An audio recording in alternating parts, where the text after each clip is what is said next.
Views YouTube ఛానల్ను subscribe చేయండి, మా వీడియోలను లైక్ చేయండి.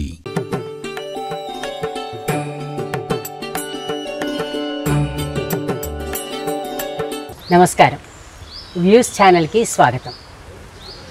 ఈరోజు మనం పేరుకే కురువృద్ధులు కానీ ఆలోచనలో చాలా చిన్న కుర్రాడైనటువంటి కాకరాల గారితో మాట్లాడడానికి వచ్చాం. ఇక్కడ ముందుగా ఒక విషయం ఆయన గురించి చెప్పాలి. మన భారతీయ ధర్మంలో 4 ఆశ్రమాలు ఉన్నాయి. బ్రహ్మచర్యం, గృహస్థు, సన్యాసం, వానప్రస్థం 4 చెప్తాము. ఆయన వానప్రస్థాన్ని స్వయంగా స్వీకరించి సిఆర్ ఫౌండేషన్ వాళ్ళ ఆశ్రమంలో ఉంటున్నారు. తను ఉన్న పరిస్థితి గురించి కొందరు ఆయన అనాథాశ్రమంలో ఉన్నారు అని చెప్పినందుకు కొంచెం ఆయన మనసు కష్టపడిందన్నారు. అందువల్లనే చెప్తున్నాం, ఆయన చాలా సంతోషంగా తన నిర్ణయం మీద ఈ ఆశ్రమానికి వచ్చి వానప్రస్థాన్ని ఎంతో అందంగా గడుపుతున్నానని చెప్పారు. ఇన్ని ఏళ్ళు సుమారు 8 దాటిన ఆయన జీవితంలో ఎన్నో మైలురాళ్ళు ఉన్నాయి, ఎన్నో మలుపులు ఉన్నాయి, ఎన్నో అందమైన మార్గాలు ఉన్నాయి. వాటన్నిటి గురించి తెలుసుకోవడానికే ఈరోజు వైజయంతి మాటామంతి కార్యక్రమానికి ఇక్కడికి వచ్చాం. నమస్తే కాకరాల గారు. నమస్కారం. నమస్తే. ఎలా ఉన్నారు? బాగున్నారని అనుకుంటున్నాం. చాలా హ్యాపీగా కనిపిస్తుంది. చాలా హ్యాపీ. అందులో ప్రశాంత వాతావరణంలో కూడా ఉన్నారు. అవును, చాలా ప్రశాంతమైన వాతావరణం. తర్వాత మనుషులు కూడా ఎవరి జీవితాలు వాళ్ళు గడిపి ఒకరికొకరికి ఇబ్బంది లేకుండా స్నేహధర్మమే తప్ప మరి ఇంకే విధమైన కాంప్లికేషన్స్ లేకుండా ఉన్న ప్రదేశం ఇది ఒక్కటే కనిపించింది. మంచి మంచి ఆలోచనలు పంచుకోవడానికి అవన్నీ ఉన్నాయి. సరే, ఇప్పుడు మీరు మాకు తెలిసినంత వరకు ఒక సంప్రదాయ కుటుంబంలో పుట్టారు. అవునండి. అక్కడి నుంచి మీ మార్పులు మీరు సొంతంగా మలుచుకున్న మార్పులు అవి ఉన్నాయి. అవును.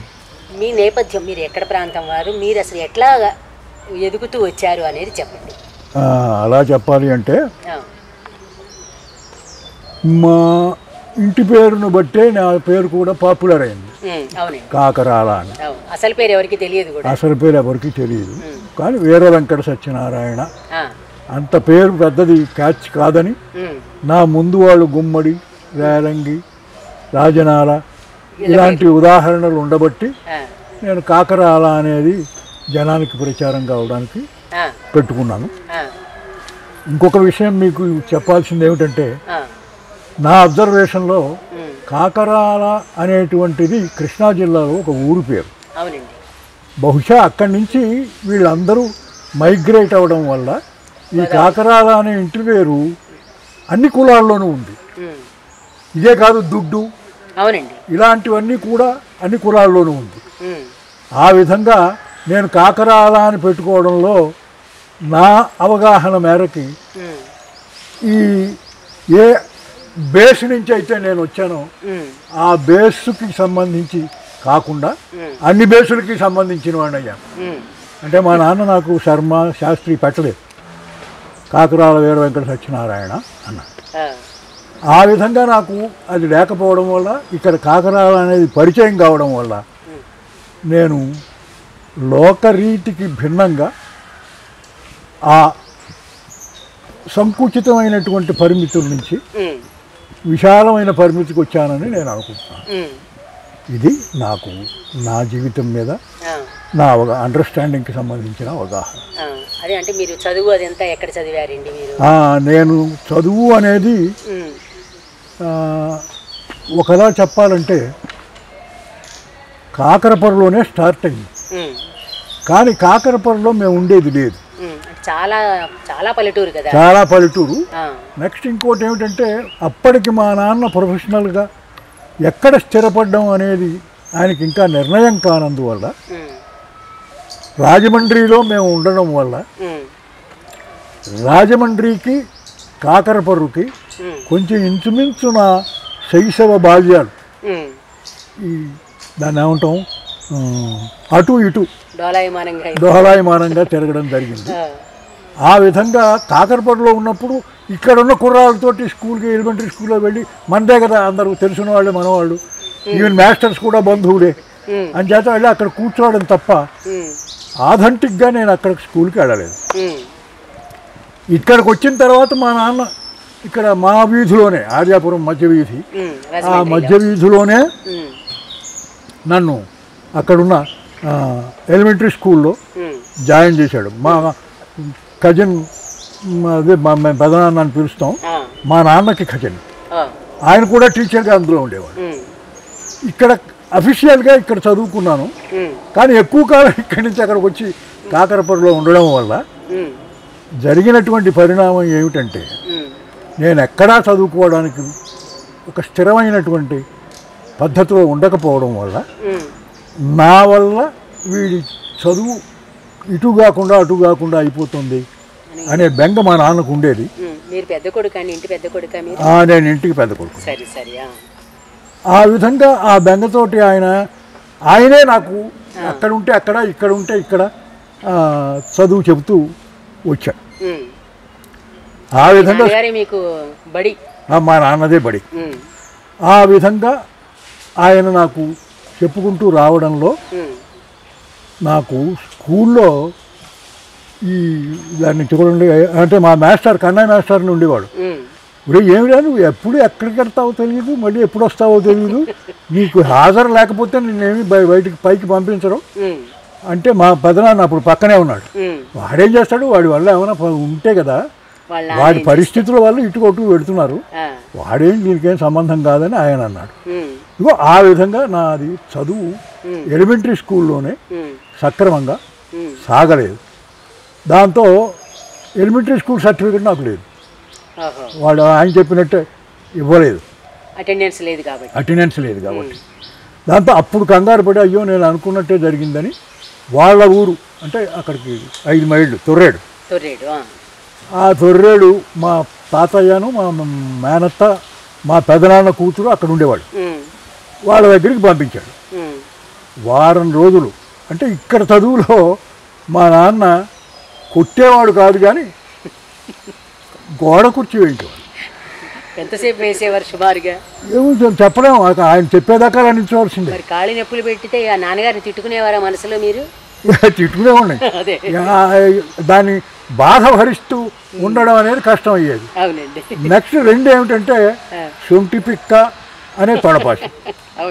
ఈ ఆయన దృష్టిలో అది శిక్షణ, నాకు శిక్ష, ఇలాగ ఆయన చదువు అంతా అలా జరిగింది. నాకు ఆయనకి తెలిసిన చదువు తెలుగు, ఆయనకి తెలుసున్నటువంటి చదువు తెలుగు చెప్పాడు, లెక్కలు ఎక్కాలు చెప్పాడు, అంతే నాకు వచ్చింది ఈ 5 పరిస్థితుల్లో.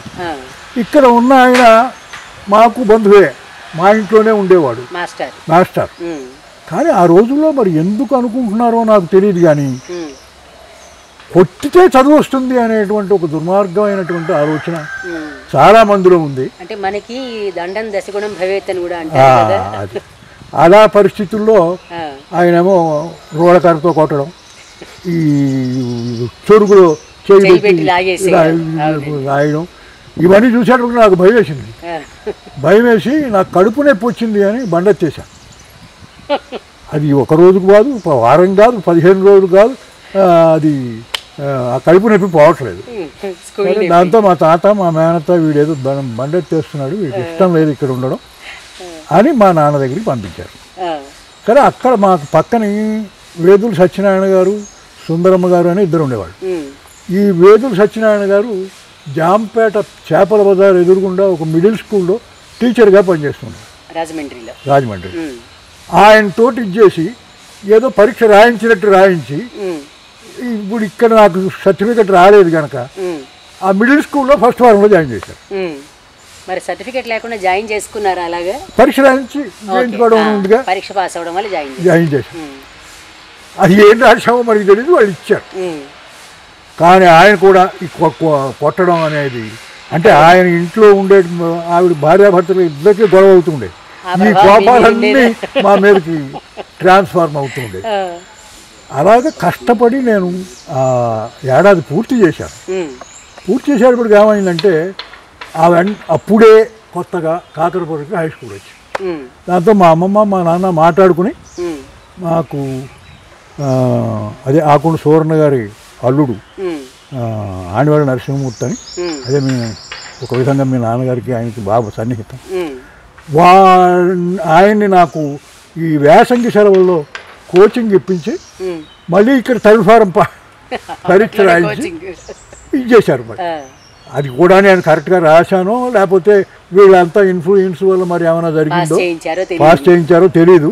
కానీ థర్డ్ ఫారంలో జాయిన్ అయ్యాను. కానీ నాకు కళ్ళు అంటుకున్నాయి. చిన్నప్పటి నుంచి స్కూల్ చదువు. ఈ ఫస్ట్ ఫారంది కూడా ఏం చదివామో మనకి తెలియదు. ఇప్పుడు ఒక్కసారి థర్డ్ ఫారానికి వెళ్ళేటప్పటికి మిగిలిన చదువులు ఎలా ఉన్నా ఈ ఆల్జీబ్రా ఇవన్నీ భయంకరమైనటువంటి వ్యవహారాలన్నీ వచ్చేటప్పటికి నాకు కాన్ఫిడెన్స్ నశించింది.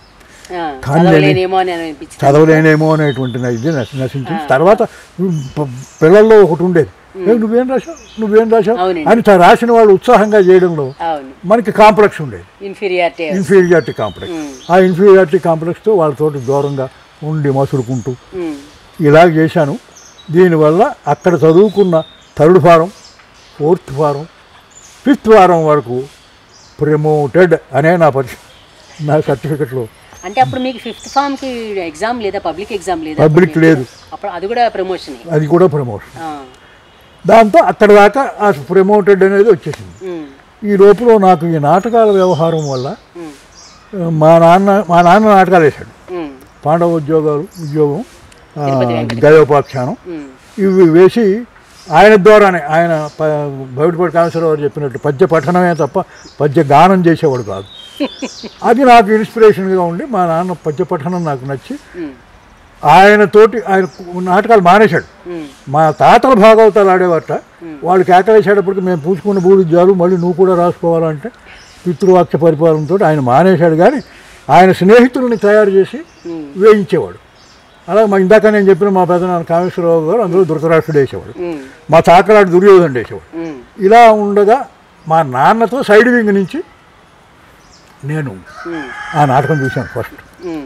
దాంతో నేను నటుడిని అవ్వాలనే సరదా నాకు బీజప్రాయంగా అక్కడ 16 ఏళ్ళు రాకుండానే మీకు ఆలోచన వచ్చింది. అయితే ఒక చిన్నది ఇక్కడ కాకరపర్రి గురించి ఒకటి అడగాలి.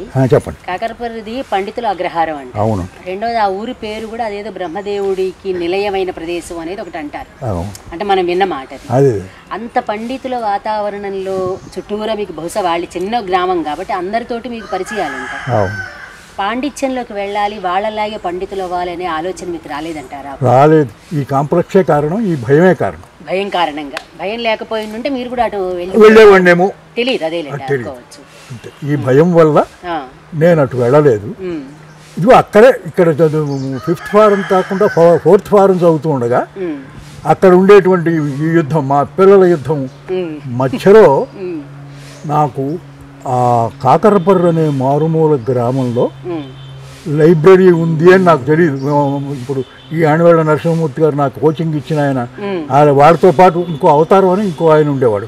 వాళ్ళిద్దరూ వెళుతుంటే వాళ్ళతో పాటు నేను కూడా వెళ్ళాను. అంత చిన్న గ్రామంలో అప్పటికే మీకు లైబ్రరీ నేను నాకు నాటకాలు ఇది వల్ల ప్రాచీన సాహిత్యంలో పద్యాలు ఉంటాయి కనుక వాళ్ళతో పాటు వెళ్ళి ఆ పద్యాలు వెతుక్కోవడంలో నాకు ఈ వల్గశేఖంగా దొరికింది. రాంకుర్చాయన్ అదేదో చాలా డిఫరెంట్గా కనిపించింది. ఈ డిఫరెన్స్ ఏమిటో తెలుసుకోవాలని మొదలెడితే నేను అంత దీర్ఘంగా ఎప్పుడు ఏ పుస్తకం చదవలేదు. కానీ ఆ పుస్తకం నన్ను కింద పెట్టకుండా చదివించింది. అంటే మీ మనసులో అదేదో నిద్రాణంగా ఉన్నది ఒక్కసారి జాగృతమైనట్టుగా అది చదివాను కానీ అందులో ఏముందో తెలియదు. కానీ నాకు కావాల్సింది ఏదో అందులో ఉంది అని మాత్రం నాకు అనిపిస్తుంది. మీ వయసు ఎంత ఆ పుస్తకం చదివినప్పుడు? అదే అంటే 49కి 12 అనుకోండి, 13 ఏళ్ళు 12 ఏళ్ళు 13 ఏళ్ళు. అంత చిన్న వయసులోనే మీరు ఆ పుస్తకం మీద నేను ప్రభావితమయ్యి మళ్ళీ చదువుదాం అనుకుంటే లైబ్రరీ పుస్తకం కావడం వల్ల అది మళ్ళీ నేను అక్కడ ఉన్నంతకాలం నాకు ఎవరో తీసుకెళ్ళేవాళ్ళు నాకు దొరకలేదు ఎంత వెతికినా. సరే, కానీ నన్ను ఆయన వదిలిపెట్టలేదు. అందులో ఏదో ఉంది, అది తెలుసుకోవాలి అనేటువంటి తాపత్రయం మాత్రం నాలో ఉండేది. నేను ఈ 10th వరకు ఈ వెళ్ళి రావడంలో నేను ఇందాక మీకు మాటల్లో చెప్పినట్టు ఒక కమ్యూనిస్టుని సారంగధర మెట్ట దగ్గర కాల్చేశారు అనేది విన్నా. అప్పటికి నాకున్న వైబ్రేషన్, నా చిన్నతనపు పరిసరాల్లో ఉండేటువంటి సింపథెటిక్ వైబ్రేషన్స్ వల్ల నాకు అది నా బుర్రలో బాగా పడిపోవడమే కాకుండా భేతాళ శవంలాగా ఆయన నాకు గుర్తొస్తుండేవాడు. అయ్యా కారణం ఏమిటంటే ఇక్కడ వీళ్ళు లేకపోతే నాకు ఈ కమ్యూనిస్టు వ్యతిరేకులమైన మమ్మల్ని ప్రొవోక్ చేస్తూ వాడు మాట్లాడకపోతే ఇది బుర్రలో పడేది కాదని నేను అనుకుంటున్నాను. అవునండి, అవును. కానీ వాడు అది చెబుతూ ఉండడం వల్ల వాడు ఇంకోటి ఏమిటంటే వాడి దగ్గర ఉన్న గొప్పతనం ఎంత మనం ఇరిటేట్ అయిపోయి వాడిని ఇచ్చేసి వాడి మీద మనం నెగలేకపోతున్నాం అనే బాధతో మనం ఇచ్చేస్తున్నా వాడు నవ్వుతూ చెప్పేవాడు. వాడు ఎక్కడా సీరియస్ అయ్యేవాడు కాదు. అది ఇంకా వరకు ఇది అవుతూ ఉండేది. మిగిలిన వాళ్ళు ఏమయ్యారో నాకు తెలియదు, కానీ అది నన్ను ఊగిసలాట్లో పడేసింది. ఏమిటి వీడి వాడి మాట పై మాటగా ఉంటుంది, మనదేమో పై మాటగా ఉండట్లేదు, ఏమిటి ఈ పరిస్థితి నాకేం అర్థం కావట్లేదు అనేది నాలో ఉంది. అంటే ఇప్పుడు మీరు కమ్యూనిజం ఇది అంటున్నారు కదా, మనకి బాగా మూలాల లోతుల్లోకి వెళ్తే భారతీయ మన ధర్మంలో కూడా కమ్యూనిజం చాలా కనిపిస్తూ ఉంటుంది. అంటే మనం చేసే పని ఊరికే అంటే నేను మిమ్మల్ని మీ వర్షన్ మీరు చెప్పండి. అది నా వర్షన్ చెప్పాలంటే అసలు మతాలన్నిట్లోనూ ఈ పరిస్థితి స్థాయి భేదాలు ఉండొచ్చు, కానీ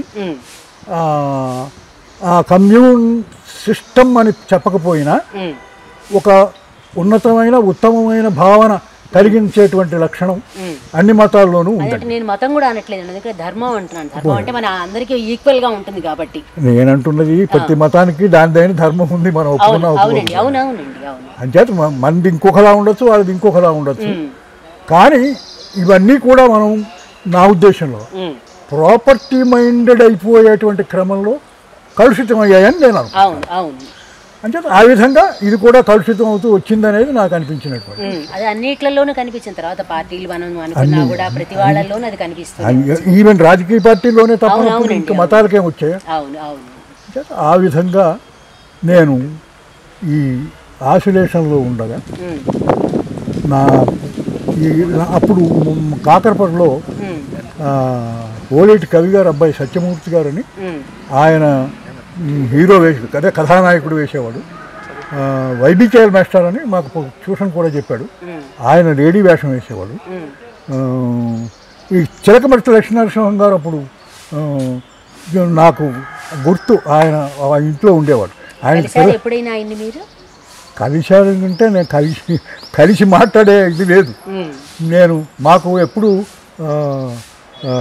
దాని ఏమిటి నూనె ఆడించడం అనేది మనకి అది ఆ పని నాకు చెప్పేవాళ్ళు. నేను అటు వెళ్ళినప్పుడు ఆయన అక్కడ కళ్ళు కనిపించకుండా అక్కడ ఉండేవాడు, ఆయన చూసుకుంటూ వెళ్ళేవాడిని. నాకు బాగా ఇబ్బంది కలిగించిన విషయం ఏమిటంటే ఒక విధంగా నాలో ప్రశ్న అదే మొదలైంది అనుకుంటాను. అప్పటికి ఇంకా 8 ఏళ్ళు.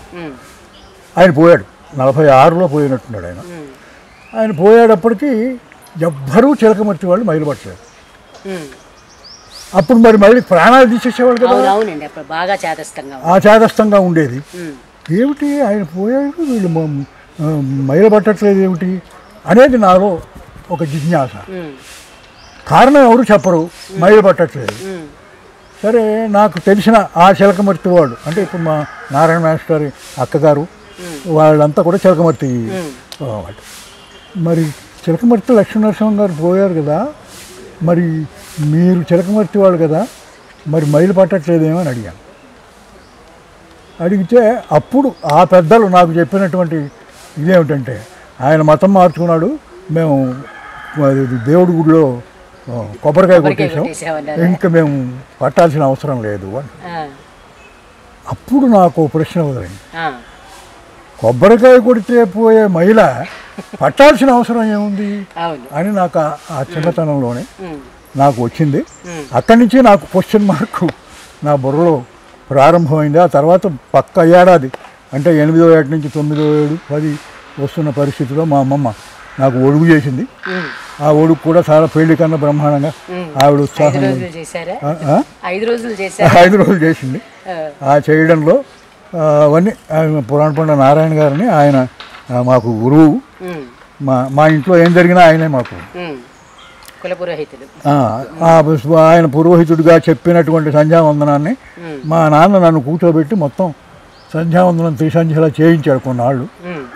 ఆ విధంగా అక్కడ ఈ నాటకం అట్మాస్ఫియర్ చెప్పాను కదా, మధుసేవ, తెలుగు తల్లి, ఇలాంటివన్నీ వేసేవాళ్ళు వాళ్ళు.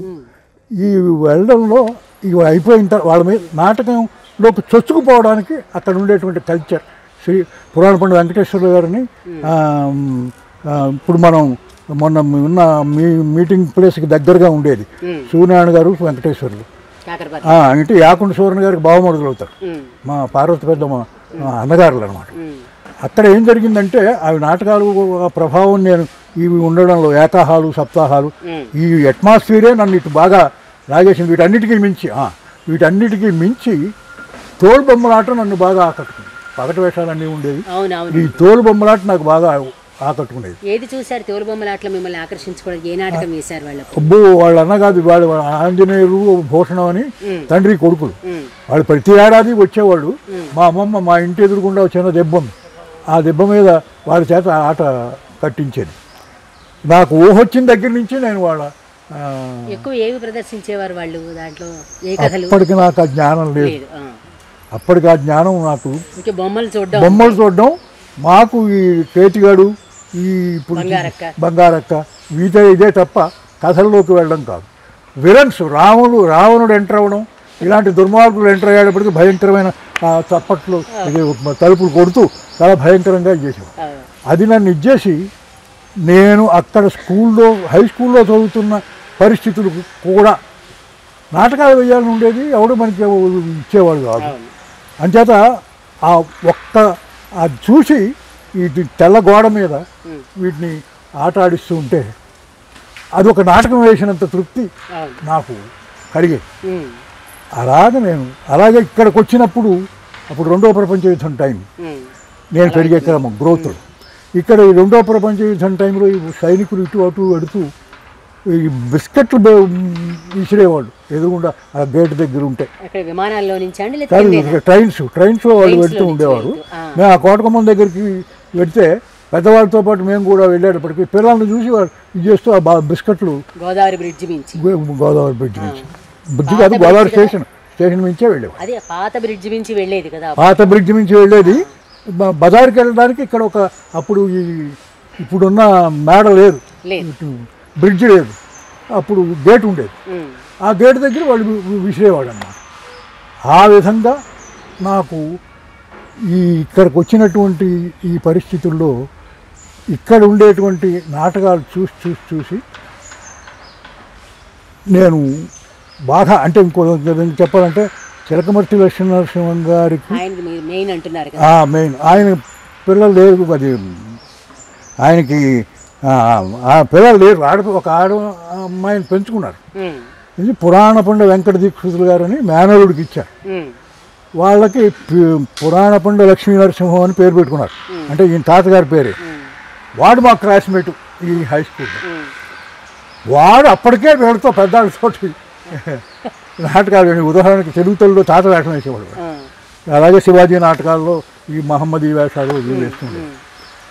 వాడు మాతోటి చదువుకుంటూ ఉండేవాడు. మాకు వాడు అది ఆరాధ్యుడు అనమాట. అప్పుడు రోల్ మోడల్గా ఉండేవాడు. ఆ విధంగా నేను ఈ నాటకాలకి అక్కడ బాగా దగ్గర అయినటువంటి పరిస్థితి. మీరు ఇప్పుడు ఇలాంటి ఇంతమంది మీరు చెప్తున్నట్టుగా పండితులతోటి మీకు అందరితోటి పరిచయం చూస్తూ ఉన్నారు. పండితులతో లేదు, పండిత జనరేషన్స్ పండిత పుత్రులతోటే ఉంది. పుత్రులు నేను అనేది చుట్టారు మీకు పరిచయాలు కాదు, మీరు చుట్టుపక్కల ఉన్నవాళ్ళు, చుట్టుపక్కల వాళ్ళు పెద్దవాళ్ళు, భాషగారి శాస్త్రి గారు వీళ్ళంతా ఉండేవాళ్ళు. అదే అందరూ పండితుడే. అంటే ఇప్పుడు వాళ్ళ పిల్లలు మీరు అందరి ఆలోచనలు ఒకలాగే ఉండేవి. అందరి ఆలోచనలు ముందుకుంటాయి, వాళ్ళ ఆలోచనలు వాళ్ళవే. ఇంకా ఇప్పుడు ఉదాహరణకి బొంకాల వారింట్లో రాజు నాకు బాగా సన్నిహితుడు, వాళ్ళ ఆడపిల్లలందరూ నాకు స్నేహితులు. కానీ పిల్లలతోటే తప్ప పెద్దలతోటి మాకు సంబంధం లేదు, ఏమి సంబంధం లేదు. మరి మీకు చిన్నతనంలోనే అప్పటి రోజుల్లోనే బాల్య వివాహం అన్నారు. అవును. మీ వివాహం గురించి మీరు ఇష్టపడి చేసుకున్నారా, బలవంతంగా వృద్ధపడి? ఏమి లేదండి. అంటే ఒక దుర్మార్గమైన ఆచారం ఉంది మన ఇళ్లలో, అది నాకు చాలా మెంటల్గా చాలా డిస్టర్బ్ చేసింది. ఎవరైనా మన బంధువులు ఉంటే ఈ వీడి పెళ్ళం ముందరే అనేస్తారు, ఇలా అనేసి ఇంకా వాళ్ళతో మనకి పెళ్ళి అయిపోతుంది అన్నంతగా ఆ రిలేషన్స్ మెయింటైన్ చేయడంతో మళ్ళీ హాస్టల్ దగ్గరికి వచ్చేటప్పటికి వాళ్ళు ఇంకోటి చేసుకునేవాళ్ళు, అది వాళ్ళ ఇష్టం. కానీ పిల్లల మైండ్ మీద అది ఎలా పడుతుందంటే, ఓహో ఇది ఇచ్చి మనకి పెళ్లి చేస్తారు కాబోలు అనేది భావన కలగడం. ఇలాగ డిస్టర్బ్ చేసుకుంటూ వచ్చినటువంటి పరిస్థితుల్లో వీళ్ళు ఇలా అంటారు కానీ ఏం లేదు అని అదే నాకే జ్ఞానోదయం అయిపోయి నేను అసలు పెళ్లి గురించి ఆలోచించడం మానేసాను. కానీ ఒకానొక దశకు వచ్చేటప్పటికి మా అమ్మమ్మ, అంటే అప్పుడు 10th చదువుతున్నాను, ఒరే ఇప్పుడు ఇలా వెళ్ళిందే అంటే ఇప్పుడు ఆకుని సువర్ణ గారి ఇంట్లోకి వెళ్ళింది, మా మా అమ్మమ్మ ఇల్లు పక్కనే, ఇలా ఇప్పుడు లోపలికి వెళ్ళిందా అమ్మ ఎలా ఉందిరా అని. బాగానే ఉంది అన్న. అసలు ఆవిడ ఏ ఉద్దేశంతో అడుగుతుందో కూడా నా బుర్రలో లేదు, ఇంకేంటంటే ఈ ఎక్స్పీరియన్స్తో బాగానే ఉందన్న. అది టేక్ ఇట్ గ్రాంటెడ్గా తీసుకున్నారు, నేను అన్నట్టుగా వాళ్ళు తీసుకున్నారు. వాళ్ళిద్దరూ ఆలోచించుకుని ఇది చేశారు. ఆ పిల్ల ఎవరు అంటే ఇప్పుడు ఈ ఆకుండ సువర్ణ గారు తల్లులు తేడా కానీ తండ్రి ఒకరే అయినటువంటి వారసత్వంలో తమ్ముడు అవుతాడు మా మామగారు ఈ సువర్ణ గారికి, వాళ్ళ అమ్మాయి ఆకుంటి గోపాలం గారు, ఆయన పేరు గోపాల శాస్త్రి. ఆ అమ్మాయిని స్థిరపరిచారు. అదొక కదా, ఆవిడ పేరు సూర్యనారాయణ అని పెట్టుకుందంటే వాళ్ళ మా అమ్మ. సూర్య నమస్కారాలు అవి చేస్తుంది. అదేమో వాళ్ళకి ఎవరికి నచ్చక ఒకళ్ళు నారి అని, ఒకళ్ళు నారాయణ అని ఇలా పెట్టుకుంటూ ఉంటే ఇవేమీ నచ్చక మా అమ్మ దానికి సూర్యకాంతం అని పెట్టి. చేత ఇక్కడ ఉన్నది ఐ హ్యాండ్ ఇక్కడ మా అమ్మదే కనుక ఆవిడ పేరు ఇప్పటిదాకా సూర్యకాంతం అనేది చలామణి అవుతోంది. నాకు ఆవిడికి ఆ సూర్యకాంతం పెద్ద పట్టింపు కాదు, నాకు పట్టింపు కాదు. అంటే ఇక్కడ సరదామైన మాట చెప్పేసి ముందు కడతాం. ఈ సూర్యకాంతం అనే మాట ఆవిడికి నచ్చక నాకు నచ్చక ఉండేటువంటి పరిస్థితిలో నేను ఇప్పటికీ కూడా అలవాటైపోయింది అది. నేను అమ్మాయి అంటాను కానీ ఆవిడ పేరుతో నేను పిలిచే పరిస్థితి నాకు లేదు. ఆవిడేమని పిలిచేవారు మిమ్మల్ని? ఆవిడ నన్ను ఎలా పిలవాలో తెలియక స్వామి అనేది. అబ్బాయి అనలేదు, స్వామి అనేది. నాకు స్వామి అంటే ఇరిటేషన్. చేత నేను అమ్మాయి అనే పిలిచేవాడిని.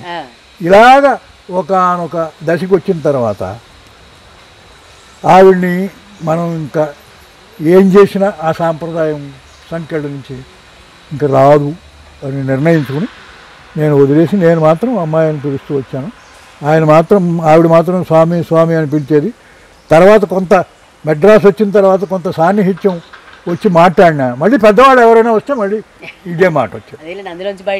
బయటపడలేక ఎంతండి మీ వయసు పెళ్ళప్పటికి? మీ ఇద్దరు వయసు? ఆవిడికి 13, నాకు 15. అప్పటికి మరి యాక్ట్ లేదా? ఉంది శుభ్రంగా. ఆ వేళ ఎవరైనా రిపోర్ట్ చేస్తే డెఫినెట్గా అందరినీ అరెస్ట్ చేసేవాళ్ళు. కానీ ఎవరు చేయలేదు, బహిరంగంగానే చేశారు. అన్ని బళ్ళు అట్టహాసంగా చేశారు. అంటే ఊరంతా ఒక కట్టు మీద ఉన్నప్పుడు ఇంకెవరైనా చేస్తారు, అది బయటకు వెళ్ళదు కదా. అలాగే నా పెళ్ళి అయింది 1953. ఎలా ఇంకా భయంకరం ఏమిటంటే ఇక్కడి నుంచి అది మర్చిపోయాను. గయోపాఖ్యానం నాటకం పుస్తకం మా నాన్న పుస్తకాల్లో ఉంది. ఈ ఓలేటి సత్యమూర్తి గారు నేను నాటకం గయోపాఖ్యానానికి వెళ్ళాల్సి వచ్చింది, నాకు గయోపాఖ్యానం లేదు, మీ నాన్న నాటకాల్లో గయోపాఖ్యానం ఏమైనా ఉందా అన్న. ఏమోనండి చూసి చెప్తానన్నా. ఉంది సార్ అన్నాను. ఒక్కసారి తీసుకురా, నేను ఈ నాటకానికి వెళ్ళి వచ్చిన తర్వాత మళ్ళీ నీకు ఇచ్చేస్తాను అన్నాడు. సరే, ఆయన మీద నాకు అడ్మిరేషన్ ఉంది కదా, నేను ఈ పుస్తకం తీసుకెళ్ళి ఆయనకి ఇచ్చా, నాన్నకి తెలియకుండా. ఆయన వెళ్ళాడు, నాటకం ఆడాడు, మళ్ళీ నాకు ఇవ్వడం మరి మానేశాడు. నేను మర్చిపోయాను. ఆయన వచ్చి సర్దుకుంటున్నాడు. ఇదిగో దుడ్డు సుబ్బన్న గారని మా అమ్మమ్మకి బావగారు అవుతాడు. ఆయన ఆయుర్వేద వైద్యుడు. మాకందరికీ ఆయన వైద్యమే ఎక్కువగా ఉండేది. ఆయన తీపర్లో ఉండేవాడు, పక్కనే. చివరి రోజుల్లో మా అమ్మమ్మ దగ్గరికి వచ్చి ఉన్నాడు. అక్కడ ఆయన ఈ గయోపాఖ్యానం తీసుకెళ్ళి మర్చిపోతే ఈయన సర్దుకుని ఇంటికి వచ్చి ట్యూషన్ చదువుకోవడం, ఒరే గయోపాఖ్యానం పుస్తకం ఉందా లేదురా కనిపించట్లేదు అన్నాడు. అప్పటికి నాకు గుండెలో రాయబడింది. ఆయన ఇవ్వలేదు. సరే మరి ఇలా సత్యమూర్తి గారు అడిగారు, ఆయనకి ఇచ్చాను, ఇస్తానన్నాడు. అన్నాడు. నన్ను తీసుకుని వెళ్ళాడు. అప్పటికి ఆయన అత్తవారింట్లో ఉన్నాడు. అంటే మనం వెడుతుంటే మర్రి చెట్టు, కనకాలమ్మ గుడి తర్వాత మర్రి చెట్లు ఉంటుంది, ఆ ప్రాంతంలో ఉన్నారు. అక్కడికి తీసుకెళ్ళా. ఆయన పడుకుని ఉన్నాడు. లేచితే మా నాన్న, మీకు మా వాడు గయోపాఖ్యానం పుస్తకం ఇచ్చట, అది నాది, నాకు కావాలి, కొంచెం ఇవ్వండి అన్న. మీవాడ గయోపాఖ్యానమా నాక అబద్ధం ఆడేశారు అన్నాడు. నాకు గుండెలో రాయబడి కోపం రాలేదా మీకు? కోపం రావడం కాదు, భయం వేసింది నాకు. ఏం చేద్దంటే ఆయన జీవితంలో కొట్టలేదు. ఈ సొంటి పిక్కలు పెట్టచ్చు, చదువుకున్నాడప్పుడు గోడ కుర్చీలు వేయించవచ్చు, కానీ కొట్టలేదు. ఇప్పుడు ఏమిటిరా పరిస్థితి అనేది నాకు భయం వేసింది. ఆయనకు విపరీతమైన కోపం, ఆయన అవమానించినట్టుగా ఆయన ఫీల్ అయ్యాడు. వెంటనే ఆయన మామగారి పేరు రామచంద్రుడు, వేదుడు రామచంద్రుడు గారు. ఆ ఎదురుగుండా ఇంటికి చింత చెట్టు ఉంది, చింతబరికి తీసి అక్కడి నుంచి కొట్టుకుంటూ ఇంటికి తీసుకొచ్చి ఇచ్చేశాడు. ఆయనకి భయం వేసింది, వీడు ముసలావిడికి ఇక్కడ మిండి వీడిని ఠలాయించేస్తున్నాడు, ఇంకా లాభం లేదని ఎవరు చెప్పినా వినకుండా ఆ 10th సర్టిఫికెట్ తీసేసుకుని నన్ను తీసుకొచ్చి ఇక్కడ మున్సిపల్ హై స్కూల్లో జాయిన్ చేశాడు. ఏ క్లాస్లో చేర్చారు మళ్ళీ? ఎస్ఎస్ఎల్సి. అది సర్టిఫికెట్ దోహదం కదా, ఆ సర్టిఫికెట్ ఎస్ఎస్ఎల్సిలో చేసేటప్పటికి నాకు ఇంకా కళ్ళు అంటుకున్నాయి. అంటే నేను పాస్ అవుతాననే కాన్ఫిడెన్సే నాకు లేదు. కానీ చిలకమర్తిగా లక్ష్మీనరసింహం గారి తమ్ముడు కూతురు పిల్లలు నాకు సన్నిహితులు, చిన్న పెరుమాళ్ వారు వాళ్ళ ఇంటి పేరు. వాళ్ళ తమ్ముడు పిల్లలు నాకు సన్నిహితం అయ్యేటప్పటికి వాడు మొన్ననే పోయాడు, రామారావు అని, పెరుమాళ్ రామారావు అని. వాడు నాకు సన్నిహితుడు. నన్ను ఎలాగైనా జుట్టట్టుకుని పైకి లాగాలని వాడు చాలా ప్రయత్నించాడు. వాడు చాలా మంచి ముందు చదువు ఇదిలో ఉన్నవాడు. నేను ఏం చేయాలో నాకు తెలియట్లేదు, అయోమయంగా ఉంది. అలాగే రాశాను, పరీక్ష రాశాను. నాటకాలు ఆడుతూనే ఉన్నారు అప్పటికి? నేను నాటకాలు మానలేదండి, అదే మా నాన్నకి నాకు యుద్ధం. అంటే ఎప్పుడైనా మీకు అయ్యో నాన్న మాట కాదనకుండా ఉన్నాను, అయ్యో అలాగేం కాదు, ఆ వయసులో అనిపించలేదా? అయ్యో ఇది మీరు వేయడం నాకు చాలా ఇది. ఇప్పుడున్న పరిస్థితి ఏమిటంటే ఈ మధ్యలో ఉండగా 4th ఫారం చదువుతూ ఉండగానే ఇది చెప్పానుగా కోతి కొమ్మొచ్చలాట. ఈ కోతి కొమ్మొచ్చలాటలో భాగంగా నాకు కోపం వచ్చి ఈ తెలుగు వాళ్ళ కుర్రాడు ఉండేవాడు, వాడి పేరు కుక్కునూరు సూర్యనారాయణ. వాడిని రెచ్చగొట్టి వాడి ద్వారా డబ్బు తీసుకుని ఆ 4th ఫారం చదువుతూ ఉండగా మెడ్రాస్ వెళ్ళిపోవడానికి మేము ఇద్దరం బయలుదేరాం. చిన్నప్పటి నుంచి అగ్రెసివ్ అంటే వీళ్ళు నన్ను నా దారికి నన్ను వెళ్ళనివ్వట్లేదు అనే ఫీలింగ్ ఉండి వెళ్ళాము. నిడదవోళ్ళు మెయిల్ ఎక్కాం, ఏలూరు దాకా వెళ్ళేటప్పటికి మెయిల్ అప్పుడు ఒక్కటే ఉండేది. అదే ఏలూరుకి వెళ్ళింది, వీడు బ్యాడ్మన్నాడు, నేను రాను నువ్వు వెళ్ళు, నేను రాను అన్నాడు. వాడు రాకుండా నేనే వెళ్తాను, వాడు నా పెట్టుబడిదారుడు వాడు. పరిస్థితి సరే అన్నాడు అని ఇంటికి వెళ్ళాం. ఇంటికి వెళ్ళేటప్పటికి ఇది చాలా నా జీవితంలో భయంకరమైనటువంటి పరిస్థితి. నేను ఇలా వెళ్ళడం అనేటువంటి దాన్ని ఒక జరగరానటువంటి నేరం, అంటే ఒక ఆడది చెడిపోతే ఎంత అని సమాజం భావిస్తుందో, కొడుకు ఇలా సినిమాకి వెళ్ళడం అనేది, వెళ్ళడం అనేది అందరూ పెద్దలు పిల్లలు అందరూ కూడా, స్కూల్లో ఉన్న పరిస్థితులు, స్కూల్లో పిల్లలు కూడా అదే పరిస్థితి, ఆలోచన. అక్కడితో పోయినా బాగుండేది. చర్ల సత్యనారాయణ గారు అని మాకు క్రాఫ్ట్ మాస్టర్, కొంచెం ఇంచుమించు మా మేనత్త వైపు నుంచి బంధువులు కూడా బాగా సన్నిహిత బంధువులు. ఆయన ఏం చేశాడు, ఈ నుదుటి మీద పెన్నుతోటో, అది పెన్నుతోటే అనుకుంటున్నాను, అంటే ముద్ర పడదు కదా, శుద్ధ అయితే ముద్ర పడదు, స్టూడియో మ్యాన్ అని రాశాడు. రాసి మొత్తం స్కూల్ అంతా తిప్పారు. అక్కడ మేలిమి బంగారు మెలికి తిరిగిన అన్నట్టుగా నా బ్రెయిన్లో మెలికి తిరిగింది. అవమానం, అదే ఇంత అవమానం చేశారు కనుక అది ఏమైనా సరే నేను సినిమా రంగానికే వెళ్ళాలి. పరోక్షంగా మేలు జరిగింది. అంటే అది అంటే తిరగని ఇంకా నా మాట నాకే, నేను అదే ఇందాక వచ్చిన మీరు విషయానికి ఎందుకు కూడా ఆయన మాట కాదనకుండా ఏదో చేసేసుకుంటే పోతుంది కదా అనిపించినా నా మనసు నాకు తిరగలేదు. అది ఎదురు తిరిగింది కానీ నాకు ఒక కన్విన్స్ కాలేదు. ఇంకా అదే కన్విన్స్ కానప్పుడు నేను తిరిగే పరిస్థితి లేదు. ఆ విధంగా 53లో పెళ్ళి అయితే 54లో ఆవిడ కాపురానికి వస్తే కొంచెం ఇంచుమించు 59లో నేను మద్రాసు వెళ్ళేదాకా ఆయనకి నాకు కోల్డ్ వారే. నాన్నగారికి మీకు మాటలు. ఎన్ని నాటకాలు వేస్తుంటారు మీరు? పౌరాణిక అంటే సాంఘికాల్లో పౌరాణికాలు ఉన్నాయి, పద్యాల నాటకాలు. అవి ఒక దశ, చిన్న నాటికలకి రావడం ఒక దశ, చిన్న నాటకాలు రావడం అనేది మూడో దశ. ఈ మూడు దశలు ఈ అదే చెప్పాను కదా, వరదలు వచ్చినా మా పెళ్ళి ఆగలేదు. వరదలు ఆ టైంలో భయంకరమైన వరదలు 53లో చాలా గ్రామాలు కూడా మునిగిపోయాయి. అప్పుడు మా తాత మొత్తం ఇంటి వాళ్ళకన్నా మా వాళ్ళకు కొత్త ఇల్లు కొట్టుకున్నాడు సీతంపేటలో. ఆ ఇంట్లో మేమందరం ఉంటున్నాం. రాజమండ్రిలోనే మీ పెళ్లి జరిగింది? రాజమండ్రి కాదు, కాకరపల్లిలోనే జరిగింది. సీతంపేట అంటున్నారు కదా, సీతంపేటలో ఉన్నాం అప్పుడు మేము. అంటే ఇక్కడ తీసుకెళ్ళి స్కూల్ ఫైన్ అక్కడ పెట్టాడు కదా, ఆ స్కూల్ ఫైన్ అక్కడ పెట్టడం వల్ల నేను సీతంపేటలో ఉన్నాను అప్పటికి. కొనేశాడు పెళ్ళికి. అంటే మా అమ్మమ్మ విక్టోరియా మహారాణి కింద లెక్క, మొత్తం అందరూ ఇది చేయాల్సిందే. ఆ మాట కాదనడానికి పెళ్లి కొడుకు బట్టలు గిట్టలు అన్నీ కొని ఇంట్లో పెట్టాం. మాకు తెలియని విధంగా 1953 ఆగస్టులో వరద వచ్చింది. ఆ ఏడు వరద ఎంత భయంకరంగా వచ్చిందంటే, సరిగ్గా మా సీతంపేటకి ఎదురుగుండా కలపడితే ఉంది. కలపడితే ఎదురుగుండా ఇది గట్టు, గోదావరి గట్టు, అది బ్రేక్ అయ్యి విస్తురుగా వాటర్ లోపలికి వచ్చే క్రమంలో కలపడితే కదా, ఈ కలపలన్నీ కూడా ఆ వేగంతో వచ్చి ఇళ్ళని కొట్టుకున్నాయి. ఆ ఇళ్ళని కొట్టుకోవడంలో మా ఇల్లు మొత్తం కూలిపోయింది. అంత ఇదిలో కూడా మార్పు చేయలేదు.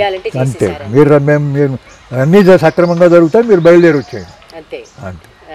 అలా వచ్చాం. అది పెళ్లి సమయానికి మీ క్లాస్మేట్స్ ఎవరికి అయ్యి ఉండదు కదా? అవడదు. మీ పెళ్లికి వచ్చినప్పుడు మిమ్మల్ని ఆట పట్టించడం ఎవ్వరు వాళ్ళు రాలేదు. మా పెళ్లికి ఇక్కడ రాజమండ్రి వాళ్ళు ఎవరు రాలేదు. మీకు ఎట్లా అనిపించింది అప్పుడు? వాళ్ళు ఎవరికి అవ్వలేదు, నాకు పెళ్లి ఏమిటి ఏమైనా అనిపించింది? అది నాకు అది కూడా ఆ జ్ఞానం కూడా లేదు నాకు. సరే, ఇంక వాళ్ళ ఇష్టం, ఇంక మనం ఏం చేయలేము అనేటువంటి పరిస్థితి. ఆ పరిస్థితిలో ఇంకొకటి, ఇల్లు కూలిపోయింది కదా, మరి బట్టలు పాడైపోయిన బట్టలు కొత్త బట్టలు తీసుకుని వెళ్ళాలి కదా. మొత్తం మొన్నాడు వచ్చి ఆ వరద తీసేసిన తర్వాత వాటిని బయటికి తెచ్చుకుని సీతంపేటలో ఇంకో ఇంట్లో అద్దెకి తీసుకున్నాం. దానికి చేయడంలో నా కాళ్ళు వాచిపోయాయి నీళ్ళల్లో ఉండడం వల్ల. అది మామూలుగా బయటపడలేదు. అక్కడికి వెళ్ళి పశువు పారానికి వేస్తారు కదా పశువు, అది ఆ రాయడంలో బుస బుస బుస బుస మొత్తం పొంగిపోయి అన్నం తినడానికి లేదు. అంటే నా పెళ్ళికి నాకు సంతోషం లేదు, బాధపడుతూనే అయింది. అంటే చేదు పెళ్ళి కాదు, ఈ బాధలో సంఘటన. ఆ విధంగా నేను బాధపడుతూ మొత్తం పెళ్ళి అంతా నాకు జరిగింది. అయినా మా మామగారి విషయంలో ఒక చిన్న విషయం చెప్పేస్తాను. అది ఉంచుకుంటే తీసేయండి, పర్సనల్ విషయం. నా దృష్టిలో అప్పటిదాకా నాకు ఈ సినిమా ధ్యాసలో నేను డీక్లాసిఫికేషన్ ఆలోచన కాదు, అంతా హై క్లాసే. ఈ ఆలోచనలో ఉండగా నేను మా మామగారిని చూశాను. మా మామగారు నాకు ముందే పరిచయం, వాళ్ళ ఇంట్లో అందరూ పరిచయమే, తెలుస్తారు. వాళ్ళ చెల్లెలు పిల్లలు. నేను జయంత జయపాల నాటకం వేశాను కాకరపల్లిలో. ఆ నాటకానికి వాళ్ళ అబ్బాయి అంటే ఆయన చెల్లెలు కొడుకు వాడు నా దాంట్లో నాటకంలో వేషం వేశాడు. ఇలాగ సన్నిహితమైన కుటుంబాలే కదా, అంతా బేరకాయ పీచే కదా కాకరపల్లి. ఆ విధంగా నేను ఇది చేసేటువంటి పరిస్థితికి వచ్చేటప్పటికి టెన్షన్ వస్తే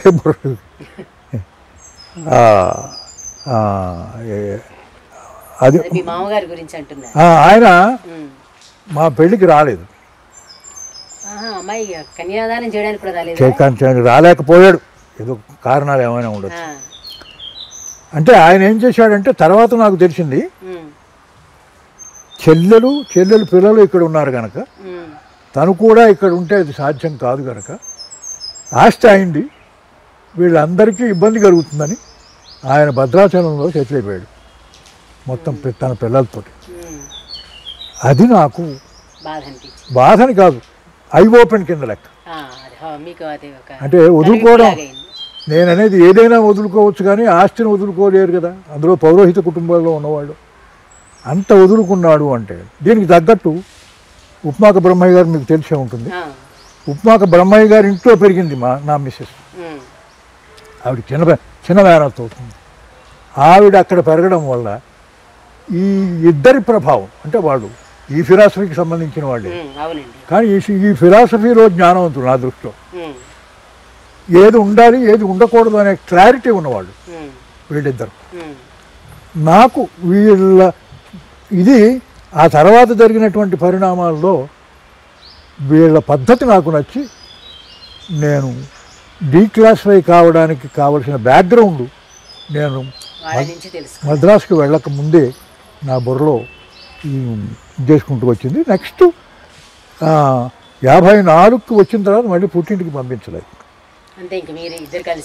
మేము ఇద్దరం కలిసే ఉన్నాం. కారణం ఏమిటంటే అదో చిన్న అప్పుడు వాళ్ళ చెల్లెలు కూతురు స్కూల్లో ఏదో పరీక్ష రాయడానికి వస్తూ ఉంటే మామూలు క్యాజువల్గా అది వస్తుంది, నువ్వు రాకపోయి అంటే నేను నెహ్రూ వస్తున్నాడు, నెహ్రూ చూడాలి నేను రానని చెప్పాను. అంచేత నెహ్రూ వస్తున్నాడు అన్నావు కనుక పిల్లని దాంతో పంపించు అని ఉత్తరం రాసింది ఆవిడ. అది మా నాన్నని అవమానించినట్టుగా మా నాన్న ఫీల్ అయ్యాడు. అలాంటి ఫీలింగ్స్ అన్నీ మనకి చాలా ఎక్కువగా ఉంటాయి. అందులో మా నాన్నకి బాగా పట్టుదల ఇటువంటి విషయాల్లో. ఆ కోపంతో ఆవిడని పంపించడం మానేశాడు.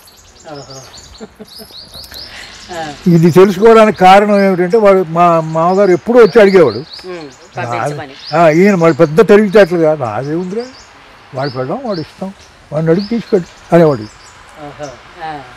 చాలా లౌక్యం ముడిపెట్టేవాడు. ఒప్పుకోరని తెలుసు, నేను పంపిస్తానంటే నా టాపులు లేచిపోతాయన్న విషయం కూడా నాకు తెలుసు. అంచేత ఆ పరిస్థితిలో నన్ను పెడితే ఆయన తీసుకుంటూ వచ్చి అక్కడ మళ్ళీ మేము ఆర్యాపురంలో అద్దెళ్ళు మానేసి కొత్త ఇల్లు కట్టుకున్నాం. అది మా అమ్మమ్మ కట్టించి ఇచ్చింది. ఆ ఇంటికి వెళ్ళిన తర్వాత ఆయన వచ్చి అప్పటికే అడిగితే అదే మాట చెప్పాడు ఆయన. ఇది 57, 58.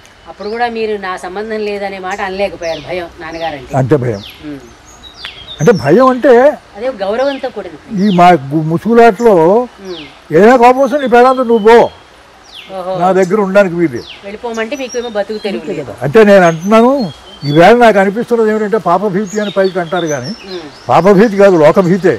ఎలా బతుకుతాం అనేటువంటిదే. కరెక్టేనండి. ఆ లోకభీతితో నేను ఎదురు చెప్పలేకపోయినటువంటి పరిస్థితి వచ్చేది. ఇలా ఉండగా అప్పటికి వాళ్ళ నా మిస్సెస్కి మేనమామ కూతురు మ్యారేజ్ అయింది. ఆకుండి వ్యాసమహేశ్వర శాస్త్రి గారు ఏదో ఉంది ఆయన పేరు, వాళ్ళ అబ్బాయికి ఇచ్చారు. అతను పోయాడు, కొడుకు పుట్టాడు. మరి వీళ్ళకి కావాల్సిన వాళ్ళే కదా మా మామగారికి వాళ్ళకి. ఆయన వచ్చి ఒరే ఒకసారి మా అత్తను చూసి వద్దాం, వస్తావా అన్నాడు. అన్నాడు వస్తానన్నా. అప్పుడు దానవాపేటలో ఉంటున్నారు వాళ్ళు. సరే మేమిద్దరం వెళ్ళాం. సరే ఆయన చూశాడు, మళ్ళీ వచ్చేస్తుంటే అవునరా నేను నా కూతుర్ని తీసుకెళ్ళే యోగ్యత నాకు లేదా అని అడిగాడు. అప్పటికి ఎంత కష్టపడి ఉంటుందో ఆలోచించాను. అనేటప్పటికీ నేనన్నాను, నువ్వు నన్ను అడగాలని అడుగుతున్నావా, లేకపోతే నాకు స్వతంత్రం ఉంది నేను పంపించగలను అనుకుంటున్నావా, అది ముందు నువ్వు చెప్పు అన్నా.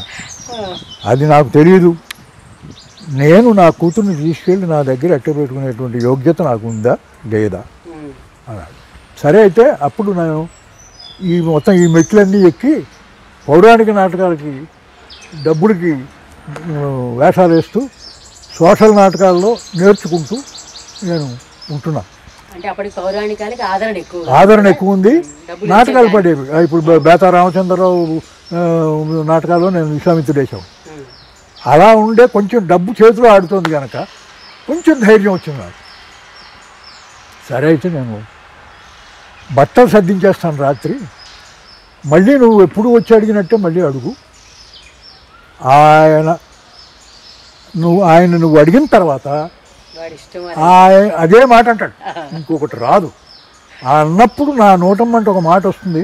ఆ మాట వచ్చినప్పుడు మరుధ్యాస లేకుండా మీ అమ్మాయిని పెట్టితో తీసుకుని నువ్వు వెళ్ళిపో. తర్వాత పరిస్థితి నేను ఫేస్ చేస్తాను. అప్పటికి నాకు కొంచెం ఇంచుమించు 20 దగ్గరికి వస్తుంది. 20 నాకు అప్పటికి సరిగ్గా ఆయన అలాగే అడిగాడు. ఈయన అదే మాట అన్నాడు, నిజంగా నేనే పంపించాలి అనుకుంటే నాకేం అభ్యంతరం లేదయ్యా, తీసుకెళ్ళచ్చు అన్నాను. దాంతో ఆయన వెంటనే తీసుకుని వెళ్ళిపోయాడు. అప్పుడు శరభారంలో ఉండేవాడు, అంటే బ్రహ్మయ్య గారి తమ్ముడు వాళ్ళు ఉన్న ఊరది. వెళ్ళిపోయేటప్పటికి ఇంకా మా నాన్న భయంకరంగా నేను ఊహించిందంతా ఎంత కోపం వస్తుందో అంత కోపం వచ్చింది ఆయనకి. అంటే ఒకలా చెప్పాలంటే అక్బర్ సలీం సీను అక్కడ మా ఇంట్లో వచ్చింది. మా నాటకం కాదు, సినిమా. అప్పుడు ఆ సినిమాలో ఆ సీను భయంకరంగా. కాబట్టి నేను నా ముందు వాడైనా ఉండాలి, నేనే ఉండాలి, వాడు నా ఇంట్లో ఉండడానికి వీల్లేదు అనేది ఆయన కోపం మీద మాట. సరే నేను సర్దేశాను.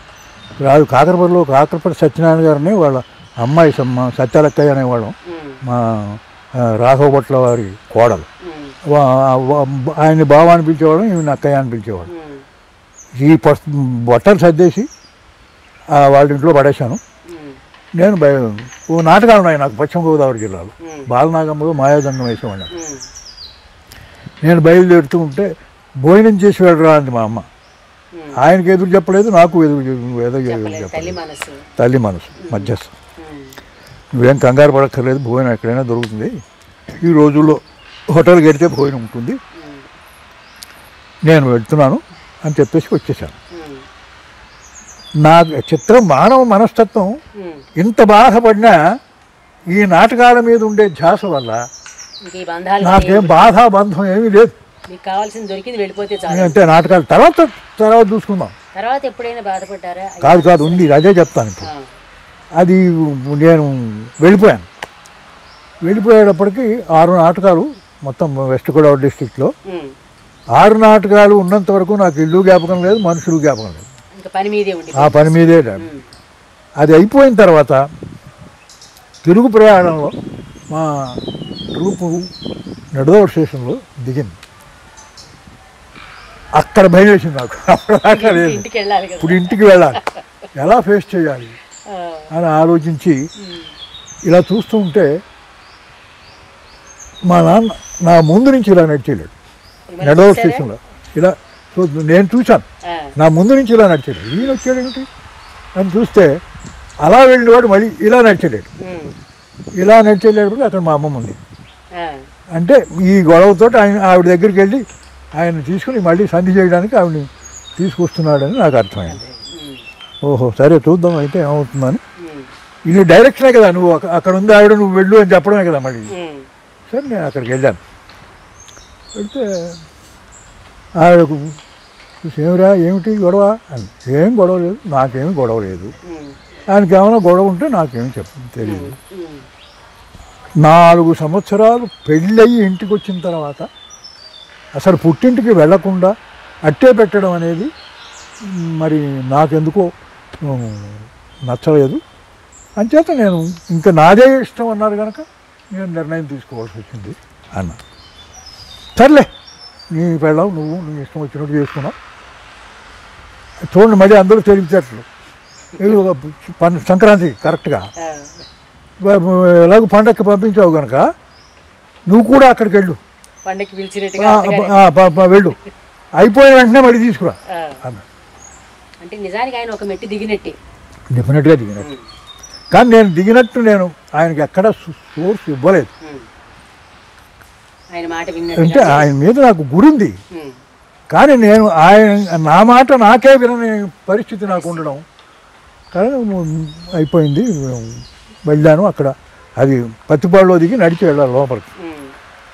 ఊరు తెలియదు, పేరు తెలియదు, అన్నీ అడుక్కుంటూ సాయంకాలం 6ంటికి పత్తిపాడులో దిగిన వాడిని నేను శరభారంలో వాళ్ళ ఇంటికి వెళ్ళేటప్పటికి రాత్రి 9:30, 10. ఏ ఊరు అది? శరభవరం. సరే వెళ్ళాను, అక్కడ పండుక్కుని అక్కడ ఉన్నాను. మళ్ళీ వెంటనే మరి పద్ధతి ప్రకారం వాళ్ళని తీసుకురావాలి కదా. సరే ఇప్పుడు మళ్ళీ ఏదో రాజీకి వచ్చారు కదా, మనం బయలుదేరదాం అని చెప్పి ఆయన్ని కన్విన్స్ చేసి ఆవిడ తీసుకుని వచ్చేసాం. అట్లా వెళ్ళేప్పుడు నడిచి వెళ్ళారు, వచ్చేప్పుడు ఎలా రాగలిగారు? అదే నేను బస్సులో వెళ్ళాను, పత్తిపాడులో దిగాను, నడిచే వెళ్ళాను. అక్కడి నుంచి ఆయన బండి కట్టించాడు పత్తిపాడు, మళ్ళీ బస్సు దానికి పత్తిపాడులో మళ్ళీ బస్సు ఎక్కితే ఇంటికి వచ్చాం. సరే అప్పటి నుంచి ఆయన నాతోటి పూర్తిగా మానేశాడు, మాట్లాడలేదు. కానీ ఒక రోజు అంటే ఈలోపు మళ్ళీ మా సాగరాల భావతో సత్యవోలు గుణేశ్వరరావు గారు కొడుకు పార్వతీ సింగ్ గారిని ప్రింటింగ్ ప్రెస్ ఉంది ఆయనకి, నాటకాలు ఆడేవాడు ఆయన మొదటి రోజుల్లో గుణేశ్వరరావు గారు. అంచేత ఆ నాటకాల ప్రెస్లో పెట్టాడు. అది నాకు నాటకాలు మానలేదు, ఆ ప్రెస్ ఉన్నా సరే నేను నాటకాలు మానలేను, అది నా అంత అలా డెడ్ లాక్ పడింది. ఇప్పటికీ ఆయన చూశాడు, ఓ రోజు ఇంటికి పిలిచి టిఫిన్ అది పెట్టి, నువ్వు మా నాన్న రోజుల్లో పుట్టుంటే నువ్వు మంచి ఆర్టిస్ట్ అయ్యి గొప్పగా ఉండేవాడు అయ్యా, మరి నువ్వు ప్రింటింగ్ పని చేస్తూ మళ్ళీ నాటకాలు చేస్తూ ఉంటే ఇక్కడ మాకు ఇబ్బంది కలుగుతుంది కదా, ఈ రెండింట్లో నువ్వు ఏది కావాలో నువ్వు తేల్చుకో అన్నాడు ఆయన. అప్పటికి నా వెర్రి ఇంకా అలాగే ఉంది, అక్కడికి. సరే సార్ మీరు అన్నట్టే నాకు అటే ఉంది కానీ ఇట్లా లేదు, నేను నాటకాలు మానలేను. సరే అయితే అన్నాడు. టిఫిన్ అదే తెప్పించాడు, కాఫీ ఇచ్చాడు, నన్ను పంపించేశాడు. అంటే అక్కడ తర్వాత జీతం ఇవ్వాలి, 6 మాసాలు టెంపరీగా చేశాను నేను. సరే వచ్చేసాను. వచ్చేసిన తర్వాత నేను ఊహించని విధంగా అప్పటిదాకా నేను రాజారావు గారి దగ్గరికి వెళ్ళలేదు. ఇది చెప్తున్నాగా పౌరాణిక నాటకాలు వేశాను. ఒక నేను సూరవరపు బాలకృష్ణ అని ఆయన ఒక నాటకం ఎవరికి పిచ్చి అని అందరూ పిచ్చివాడే, పరిషత్తుకి కట్టాడు రైల్వే దానికి, అందులో ఒక వేషం వేశాను. అప్పటికి ఇంకా డైరెక్టరు చెప్పడం అదేం లేదు, ఎవరిష్టం వచ్చినట్టు వాళ్ళు చేయడమే. ఈ వీటిలో కూడా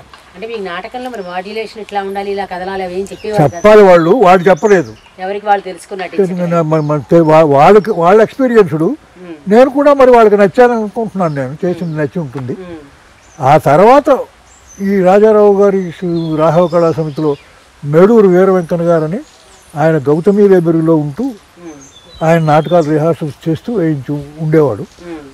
ఇది నన్ను ఈ సాంఘిక నాటకం రిహార్సల్స్ అవి చూసి ఆయన నాటకంలో ముందు విషకుంభాలని కొరపాటి గంగాధరరావు రాసింది, అందులో వచ్చిన వేషం ఇన్స్పెక్టర్ వేషం ఇచ్చాడు.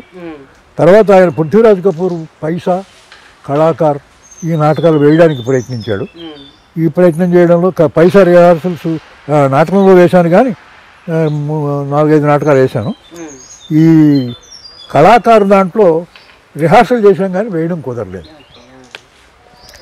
ఇలా ఉండగా ఆ రాఘవ కళా సమితికి ఇక్కడికి వచ్చే కామన్ ఫ్రెండ్ ఒక అతను పిఎస్ భాస్కర్ రావు అని, ఏమయ్యా నువ్వు భయంలో నేను వేస్తున్న వేషం చూసావు కదా, చూశారండి, ఏం అది నువ్వు చేయగలవా అన్నాడు. అంటే ఇక్కడ వచ్చిన గొడవ ఏంటంటే నా వేషం నువ్వు చేయగలవా అనే ఇది ఛాలెంజ్. అంటే నేను మరి పెద్దవాడు నాకన్నా సీనియరు, డెఫినెట్గా నాకన్నా టాలెంటెడ్, నేను ప్రయత్నం చేస్తానండి, నేను ఖచ్చితంగా నేనేం చెప్పగలను, చేయగలననే ధైర్యం మాత్రం నాకు ఉంది అని, ముందు నీకు అవకాశం వస్తుంది అంటే ఈయన అక్కడికి వెళ్ళి నా పేరు చెప్పాడు. అక్కడ వాళ్ళకి ఇప్పుడు ఈ వీర వెంకన్న గారికి వాళ్ళకి క్లాష్ వచ్చింది. ఇంకా దానికి రాజీనామా ఇచ్చేసి ఇక్కడికి వచ్చేసాడు. ఇప్పుడు ఆ వేషం వేయాలని ఆయనకి ఇష్టం, హీరోయిన్ ఫాదర్ వేషం వేసేవాడు, ఆయనకి ఆ వేషం ఇష్టం కనుక నాకు ఈ వేషం ఇప్పించి ఆ వేషం తను వేద్దాం అనుకోండి, ఇది పెద్ద వేషం. సరే అక్కడికి వెళ్ళారు, కూర్చోబెట్టారు, డైరెక్టర్ వాళ్ళంతా కూర్చున్నారు, పెద్దవాళ్ళంతా కూర్చుని సరే వెళ్ళు తర్వాత కబుర్ చేస్తామన్నారు. నేను వెళ్ళాను, నాకేమీ వస్తుందని నమ్మకం లేదు. అంటే రాజారావు గారి దగ్గరికి వెళ్ళాలని ఆశ ఉంది, కానీ అంటే నాకు ఈ పెరిగే పరుగుదలలో ఉండేటువంటి పరిస్థితిలో నాకు చొరవ చురుకు ఇప్పటికీ లేవు. ఎంత డెడ్ లాక్ అయిపోయిందండి. మీకు ఇప్పుడు అంత సొంతంగా ఆలోచనలు ఉన్నప్పుడు ఎందుకు మీకు అంత చొరవ చురుకు రాలేదంటారు? చెప్పాను లోకభీతే బతకలేమని అంచేత ఇప్పటికీ ఉంది అదే ఇంకా ఇప్పటికీ ఉంది. అందుకనే నేను ఎవరికి శత్రువుని కాదు సినిమా రంగంలో కూడా, కానీ అందరికీ మిత్రునే. కానీ చొరవ చురుకుతో వెళ్ళి చేసుకునేటువంటి పరిస్థితి లేదు. అంటే ఒకలా చెప్తాను మీకు, అక్కడ రాజారావు గారి పరిస్థితిలో నాకు రాజారావు గారి ద్వారా సన్నిహితం అయిన వాడు రాజబాబు. మీ ఇద్దరు కలిసి ఉండండి అయ్యా అన్నాడు. వాడికి నాకు పడదు సార్ అన్న.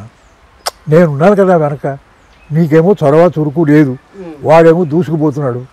అంచేత నువ్వు కొన్నాళ్ళు ఉంటే ఎక్కువ బర్డన్ వాడు భరిస్తాడు, నువ్వు ఇంటికి ఖర్చు అంతా నువ్వు చూసుకో, ఇంటికి కావాల్సిన మిగిలిన విషయాలు వాడు చూస్తాడు అని అలా కాంప్రమైజ్ చేసి మా ఇద్దరిని కొన్నాళ్ళు కలిసి ఉండమని చేశాడు. అంటే నేను ఫ్యామిలీతో ఉన్నాను, వాడు బ్రహ్మచారి. ఆయన సరిగ్గా దానికి తగ్గట్టు ఆయన ఇవ్వలేని పరిస్థితి వచ్చింది. అంచేత మమ్మల్ని అక్కడికి తన దగ్గరికి తీసుకుని ఆ పెద్దింట్లో ఓ పోర్షన్ మాకు ఇచ్చి ఆయన మమ్మల్ని దగ్గరికి తీశాడు. ఇగో ఎంట్రీ నేను ఇది రాజబాబుతో కాదు, కలవడం వాడు అంటే నేను మెడ్రాసులో వెళ్ళక ముందే నేను పత్తికడుపు రాఘవరాజు వీరభారతం అనే దాంట్లో ఊరుభంగ విలాపం అని దుర్యోధనుడి ఏకపాత్రాభినయం చేసేవాడిని. వాడు ఈ కుటుంబరావు గారిని, రామకోటిని, ఈ కమెడియన్స్ని మిమిక్రీ చేసేవాడు. ఆ విధంగా నాకు పరిచయం. నేను వెళ్ళిన తర్వాత ఫ్యామిలీతో వెళ్ళి సెటిల్ అయిన తర్వాత వాడు ఉత్తరం రాశాడు నాకు, ఇలాగ నాకు అవకాశం వచ్చేట్టుంది, ఇలా ఏం చేయమంటావు అని అన్నాడు. నన్ను ఏం చేయమంటావు, నిన్నేం చేయమంటావు కాదు, ఎవడు బతుకు వాడిదే ఇక్కడ. ఆ పరిస్థితిలో నువ్వు జాగ్రత్తగా ఇక్కడ మసులుకుంటూ నువ్వు నెగ్గగలను అనుకుంటే నువ్వు వచ్చి ప్రయత్నించడమే అని చెప్పాను. అలాగే వచ్చాడు. ఇద్దరం రాజారావు గారి దగ్గరే చేసాం, నాటకాలన్నీ అక్కడే వేసాం. వాడు ముందు నెంబర్ ఆఫ్ పిక్చర్స్ వాడు చేశాడు. నేను చెప్పాను కదా నాకు చొరవ లేకపోవడం వల్ల. చొరవ లేకపోవడం కన్నా నాకు ఈ టర్నింగ్ పాయింట్స్లో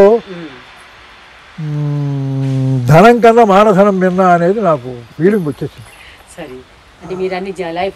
చూసిన మీదట. అంచేత అది డీక్లాసిఫై అవుదాం, ఎంతవరకు డీక్లాసిఫై అయితే అదే మా ఇద్దరు మాట్లాడుకున్నది, నా భార్య నేను మాట్లాడుకున్నది ఇది. ఆవిడ అందుకు సమ్మతించింది. ఆ విధంగా మొత్తం నా 50 సంవత్సరాల సినిమా రంగ జీవితంలో డీక్లాసిఫికేషన్ వల్ల ఒకడి చేత మాట పడకుండా కేవలం గుడ్ విల్ అనేటువంటి ఆధారంతో ఈ కుటుంబాన్ని లాగడమే కాకుండా ఉమ్మడి కుటుంబానికి నా చేతనైన దోహదం షేర్ చేసేటువంటి పరిస్థితి నేను నడుపుకుంటూ వచ్చాను. అంటే మీరు ఎలాగో సినిమా అన్నారు కాబట్టి ఊరికే ఒక్కసారి సినిమా కూడా మాట్లాడుకుందాం. మొట్టమొదటి మీరు బిఎన్ రెడ్డి గారి రంగుల రాటంతో కదండి ప్రారంభం? కాదు ఇంకా ముందర వేశారా? అంటే నాటకాలు ఇప్పుడు రాజారావు గారి దగ్గర నాకు చెప్తున్నా, రాజారావుతో పాటు వెళ్ళాను.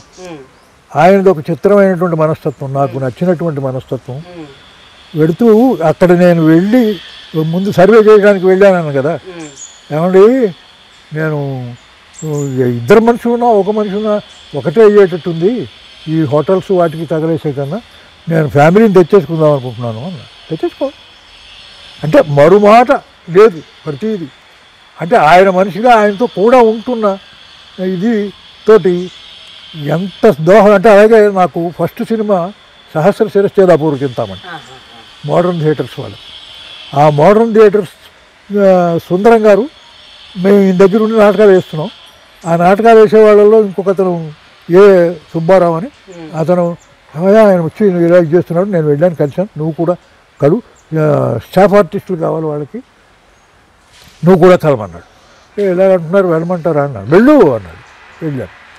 మోడర్న్ ఏది న్యూ వుడ్ ల్యాండ్స్లో ఒక టీఏగర్ కాదు, ఇంకా న్యూ వుడ్ ల్యాండ్స్ లోపల ఉంది, అక్కడికి వెళ్ళాను. కాటేజీలో ఉన్నాడు ఆయన. వెళ్ళేప్పటికి ఏం కావాలన్నాడు. ఇది అండి ఏం చెప్పాను. ఆహా, నీకు సినిమా రంగంలో తెలిసిన వాళ్ళు ఎవరున్నారు అని అడిగాడు. అప్పటికి నాకు సినిమా రంగంలో తెలుసున్న వాళ్ళు రాజారావు గారి సాన్నిహిత్యం వల్ల ఆర్టిస్టుగా జమున, రచయితగా ఆత్రేయ, వాళ్ళిద్దరూ పరిచయం. నేను ఊహించిన విధంగా ఆ స్క్రిప్ట్ ఆత్రేయ రాశాడు, అపూర్వ సహస్ర చరిత్ర చింతాము. ఓహో అది జమున మాట ఎలా ఉన్నా ఆత్రేయ అన్నాడప్పటికి ఆయనకి కాన్ఫిడెన్స్ కలిగింది. ఆత్రేయ గారు నాటకాలు వేయడం వల్ల మీకు పరిచయమా లేకపోతే విడిగా పరిచయమా అండి? రాజారావు గారి ద్వారా అంటే మీకు ఒకలా చెప్తాను, రాజారావు గారు పీపుల్స్ థియేటర్ నిర్వహణ రెండు చేసినటువంటి మనిషి. అప్పుడు ఆత్రేయ గారితో ఆయనకు పరిచయం. ఆయన చేసిన నాటకాల్లో ఎక్కువ ఆత్రేయ నాటకాలు, కొరపాటి గంగాధరరావు గారి నాటకాలు. ఆ విధంగా ఈయనకి సన్నిహితంగా ఉన్నాను కనుక ఈయనతో పాటు ఆయనకి సన్నిహిత పరిచయం. ఈయన అక్కడ డ్రామా యాక్టివిటీ నిర్మాణం చేయడంలో ఆయన కూడా మాకు దగ్గరయ్యాడు. ఆ విధంగా పరిచయం. సరే ఆయన ఓ పని చేయి, నువ్వు ఉత్తరం రాయి, ఆ ఉత్తరం చూసి మా వాళ్ళు నీ టాలెంటు నీ ఎక్స్పీరియన్సు నచ్చితే పిలుస్తారు, నీ డబ్బుతో నువ్వు రావాలి. ఇవ్వరు. ఒకవేళ నువ్వు సెలెక్ట్ కాకపోతే నీ దారికి నువ్వు నీ డబ్బుతో నువ్వు రావాల్సిందే. సెలెక్ట్ అయితే మాత్రం నీకు వేషం ఉంటుంది, డబ్బులు ఉంటాయన్న. సరే ఇలా చెప్పాను, వెళ్ళు అన్నాడు. వెళ్ళాను. ఒకరోజు వెళ్ళేటప్పటికి అక్కడ నన్ను సెలెక్ట్ చేసే వాళ్ళంతా నాకు ఫ్రెండ్స్, ఇక్కడ నాటకాలతో సన్నిహితంగా ఉన్నవాళ్ళు. మిమ్మల్ని టెస్ట్ చేసేదే ఉంది, మీరు నాటకాల్లో ఏమిటో మాకు తెలుసు, అంచేత శుభ్రంగా టిఫిన్ కాఫీ చేసేసి వెళ్ళిపోదాం అన్నారు. వచ్చేసిన తర్వాత నేను నా డబ్బుతో వెనక్కి వచ్చేసాను. నేను వెనక్కి వచ్చిన వారం రోజులకి నేను సెలెక్ట్ చేసాం. నెలకి 100 రూపాయల జీతం, స్టాఫ్ ఆర్టిస్ట్గా.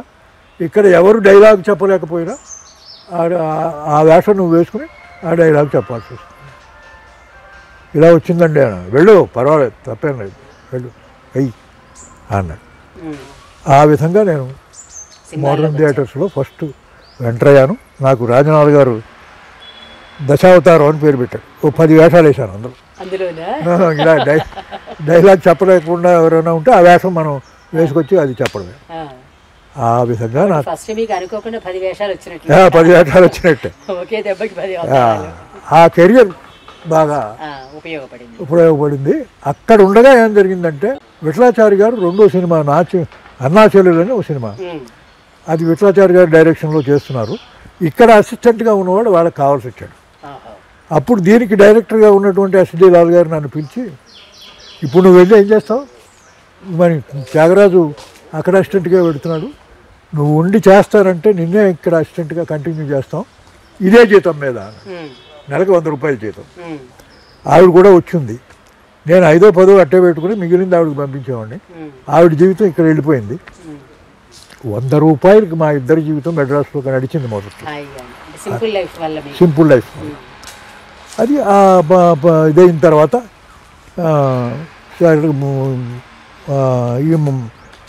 విఠలాచారి గారు కూడా ఆయన సినిమాలో ఒక నాటు వైద్యుడు వేషం నా చేత వేయించారు. ఆ విధంగా 2 చిన్న వేషాలు శాలంలో వేసి ఒక 3-4 నెలల తర్వాత మళ్ళీ ఇక్కడికి వచ్చాను. ఇంకా అబ్బో చాలా ఉంది. ఇక్కడికి వచ్చిన తర్వాత సినిమాల్లో చిన్న వేషాలు, డబ్బింగులు, నాటకాలు ఇవన్నీ వేసుకుంటూ సినిమాల్లో చిన్న వేషాలు వేస్తూ వచ్చాను. ఈ పరిస్థితి 60 నుంచి 63 దాకా జరిగింది. 3 ఏళ్ల పాటు. అంటే ఎవరైతే నన్ను తన దగ్గర అన్నీ అట్టే పెట్టుకుని ఇచ్చేసాడో ఆయన నా డెవలప్మెంట్ని చూడలేదు. 63లోనే పోయాడు. అది వెళ్తే నన్ను ఎంత ప్రేమించాడంటే మీకు ఒక్క విషయం చెప్తాను, ఆశ్చర్యకరమైనటువంటి విషయం. నేను బయటికి ఎవరికి చెప్పలేదు, చెబితే ఏదో ఇదిగా ఉంటుంది. 54లో నా మిసెస్ కాపురానికి వచ్చిన కొంచెం ఇంచుమించు 63 దాకా మాకు సంతానం లేదు. వద్దనుకోలేదు, కలగలేదు.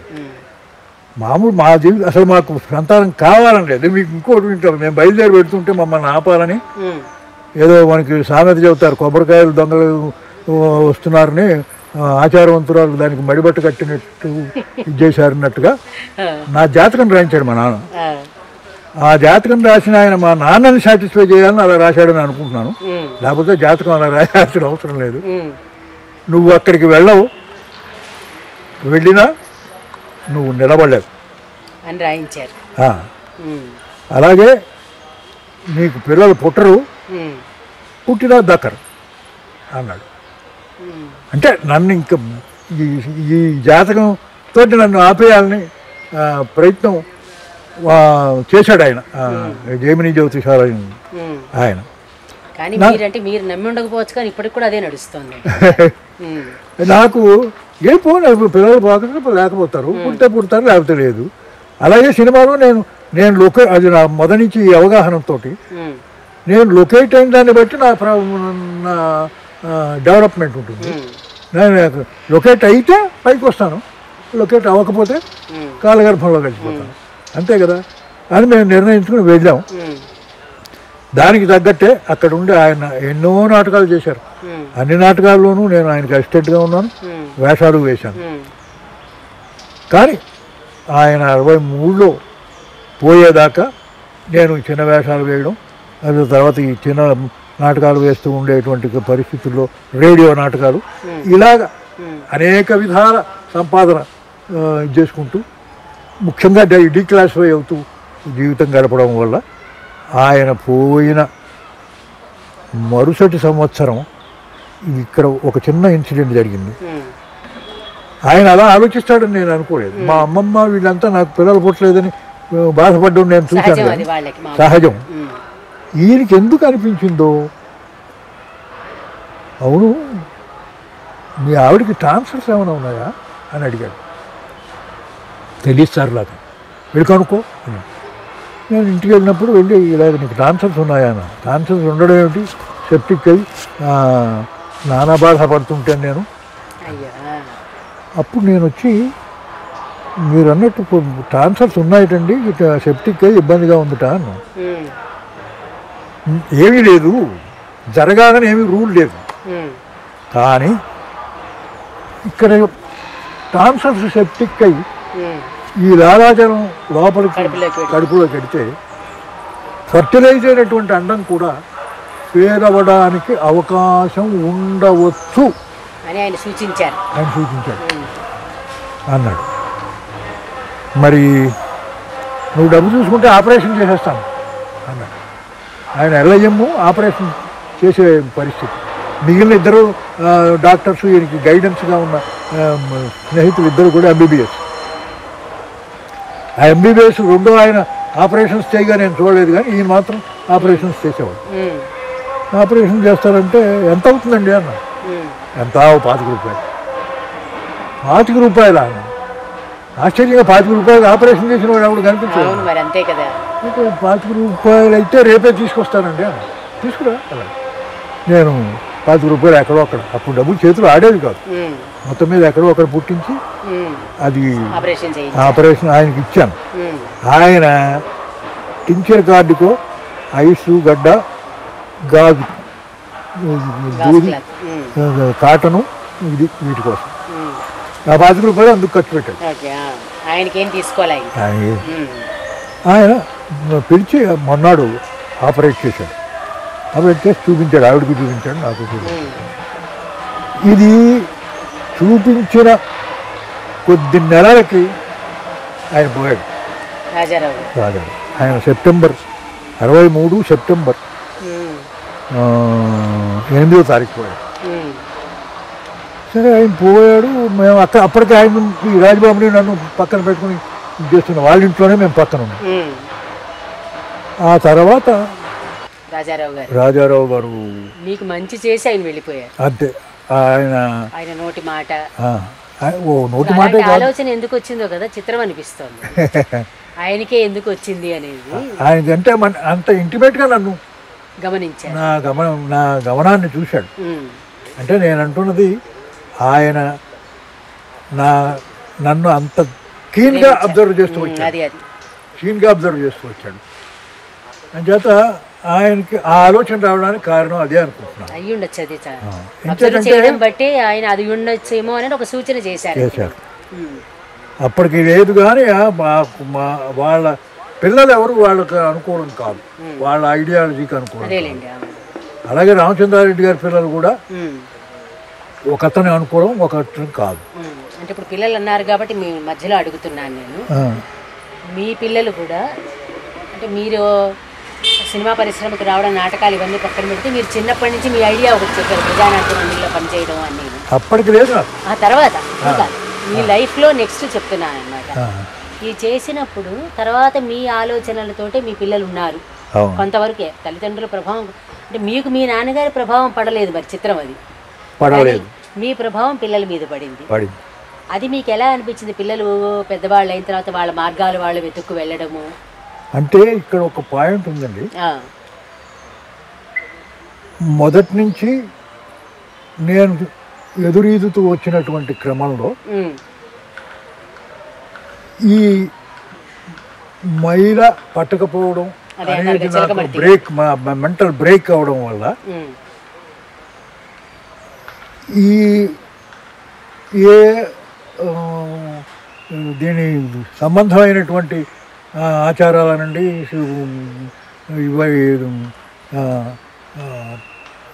ఇందుకు సంబంధించినవి ఏమేమి ఉన్నా క్లీన్గా అబ్జర్వ్ చేయడం, దాని గురించి ఆలోచించడం, దాని గురించి ప్రశ్నించుకోవడం, ఇవి ఉండడంలో మనం జంప్ చేసిన విషయాల్లో మాకు ముగ్గురు తాతలు.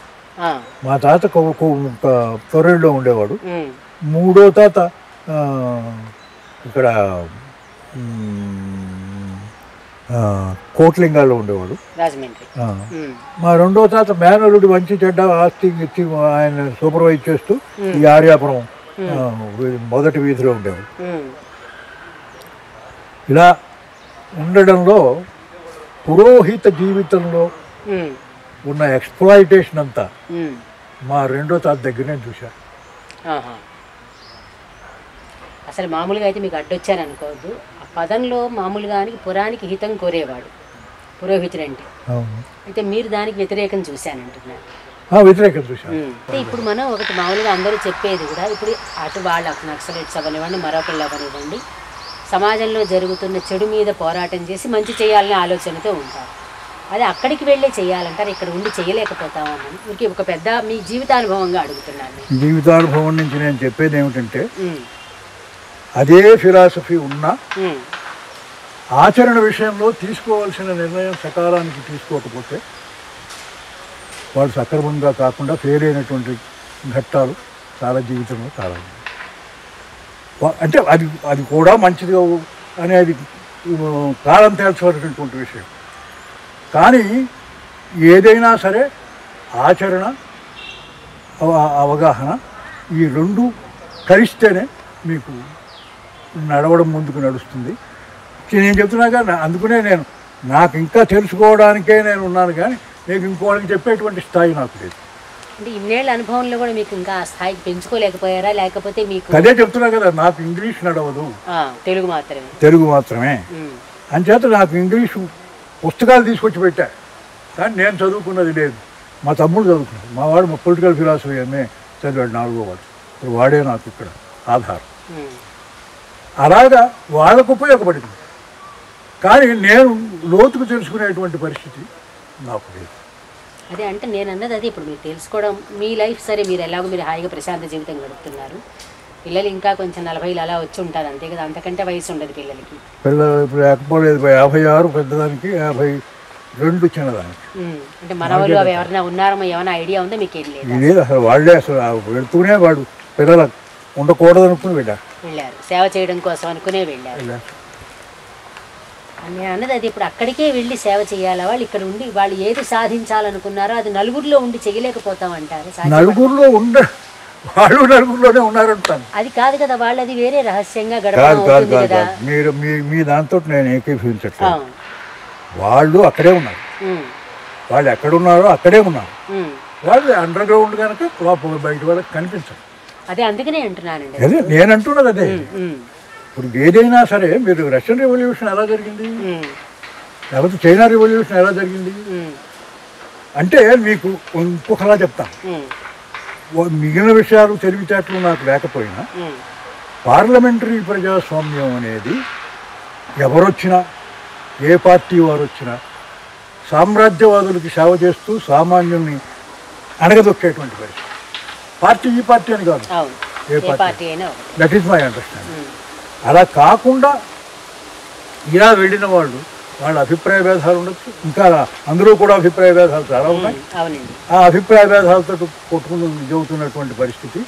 కానీ మార్గం ఏదంటే లోపల నుంచి తవ్వుకుంటూ రావాల్సిన మార్గం అది, బయట నుంచి చేసుకుంటూ వెళ్ళాలనేటువంటి మార్గం.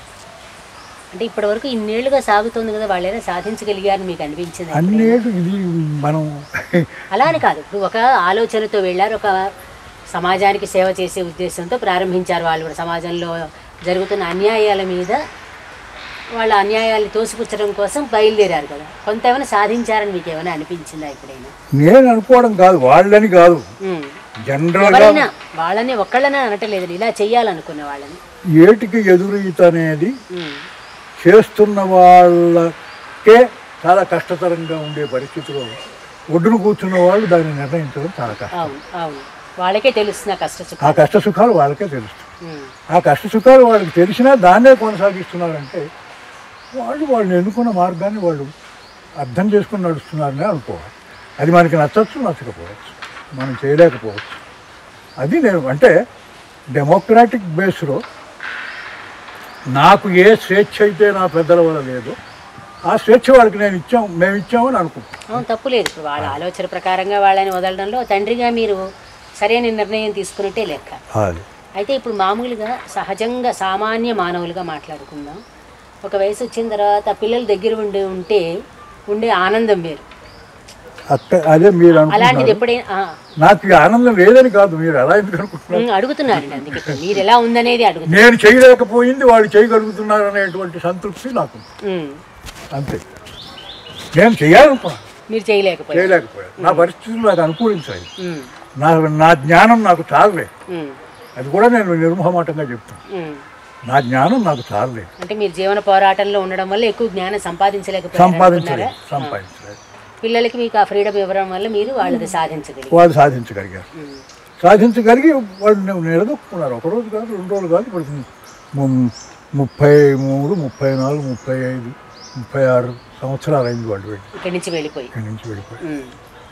అంచేత నేను వాళ్ళకి నాకే డెమోక్రటిక్ ప్లేస్ మా పెద్దల వల్ల నాకు రాలేదు అనుకున్నాను. ఆ ప్లేస్ వాళ్ళకి మీరు భార్య ఇద్దరు మా ఇద్దరు అండర్స్టాండింగ్ తోటే జరిగింది. తర్వాత నాకు అదే నేను ఇందాక మీకు చెప్తున్నా, మళ్ళీ అండర్లైన్ చేస్తున్నా, ఏదైనా వదులుకోవచ్చు కానీ తనది అనుకునేటువంటి దాన్ని వదులుకోలేరు. ఉదాహరణకి చెప్తా, నాది నాకు వస్తే చాలు అనేవాడు మా నాన్న. నాది నాకు వస్తే చాలు అనేది నాకు ఏమనిపించిందంటే, ఈయన ఇలా అనుకుంటున్నాడు కానీ అదే ఈయన ఇబ్బంది పెడుతుంది అని నేను అనుకున్నాను. దానికి తగ్గట్టుగానే మా చెల్లెలు జీవితంలో వచ్చిన డిస్టర్బెన్స్ వల్ల, ఈ పిల్లలు చేసినటువంటి పరిస్థితుల వల్ల ఆయన మెంటల్ డిప్రెషన్తో ఒక 2-3 సంవత్సరాలు తీసుకుని పోయాడు. ఇది నాకు ఒక ఎక్స్పీరియన్స్. ఎంత పరిస్థితి అంటే భయంకరమైనటువంటి పరిస్థితిలో తన పిల్లల్ని తనే గుర్తుపట్టలేని పరిస్థితిలో ఆయన చనిపోయాడు. నేను ఆ పరిస్థితి నుంచి దాటాను అనుకుంటున్నాను. ఆయన 75లో ఉంటే నేను కొంచెం ఇంచుమించు 85 దగ్గరికి వచ్చాను. ఈ డెమోక్రటిక్ ప్లేస్ మేము ఇవ్వడం వల్లే మాకు ఈ పరిస్థితి దక్కిందని అనుకుంటున్నాను. అంటే మనకి శరీరం అన్న తర్వాత అనారోగ్యాలు ఇవన్నీ సహజం కదా. కాదని నేను ముడిపెట్టట్లేదు. నేను ఇవాటిగా నేను అనుకుంటున్నది సైంటిఫిక్గా it is a better way than that. వాళ్ళు అది ఆ రోజుల్లో వాళ్ళు పెట్టినటువంటిది ఈ రోజుకి అంటే మీకు పెరుగుతున్న కొద్దీ, పరిస్థితులు మారుతున్న కొద్దీ, మనిషిలో వచ్చేటువంటి మార్పులు వస్తున్న కొద్దీ మనం సైంటిఫిక్ అనే దానికి మనం ప్రాధాన్యం ఇస్తూ పెట్టింది అడుగుతున్నాం. అడగడంలో ఇప్పుడు అంటే నేను మీరు అడిగారు కనుక నేను చెప్పాల్సి వస్తుంది. లేకపోతే నేను పొలిటికల్ వేకి నేను చెప్పడానికి నాకు అర్హత లేదని నేను అనుకుంటున్నాను. కానీ నేను చెప్తున్నది ఏమిటంటే ఈ భౌతిక వాస్తవికతని ఆ ఫిలాసఫీ పట్టించుకున్న దానికంటే ఈ మార్క్స్ పీరియడ్కి వచ్చేటప్పటికి సొసైటీలో వచ్చినటువంటి మార్పుల వల్ల ఇది వచ్చినటువంటి సైంటిఫిక్ డెవలప్మెంట్ని తీసుకున్నటువంటి దానివల్ల ఎవరైతే ఆహార సేకరణ దశ నుంచి ఈ పెట్టుబడిదారీ దశ దాకా మానవ జీవితాన్ని నడిపిస్తూ వచ్చారో, అంటే ఏ ఉత్పత్తి శక్తులైతే ఈ జీవిత మార్పుకు దోహదం చేస్తూ వచ్చారో ఆ ఉత్పత్తి శక్తుల చేతుల్లో ఉత్పత్తి సంబంధాలు ఉండాలి అనుకునేటువంటి జ్ఞానమే దీనికి ఉన్నటువంటి గొప్ప విషయం. కానీ ఇప్పటికీ వీళ్ళు ఏమైనా వస్తే ఈవేళ దీన్ని అడ్డుకుంటున్న వాడు ఎవరండి? వాడే కదా. ఇది ఒక రెజ్లింగ్ లాంటిది. రెండు వ్యవస్థలకి సంబంధించి మార్పు జరుగుతున్నప్పుడు ఆ రెజ్లింగ్లో వాళ్ళు కింద పడతారు, వీళ్ళు మీద పడతారు, వాళ్ళు కింద పడతారు, మీద పడతారు. ఈ కింద పడ్డంతో ఇక్కడితో ఆగిపోయింది అనుకుంటున్నాను.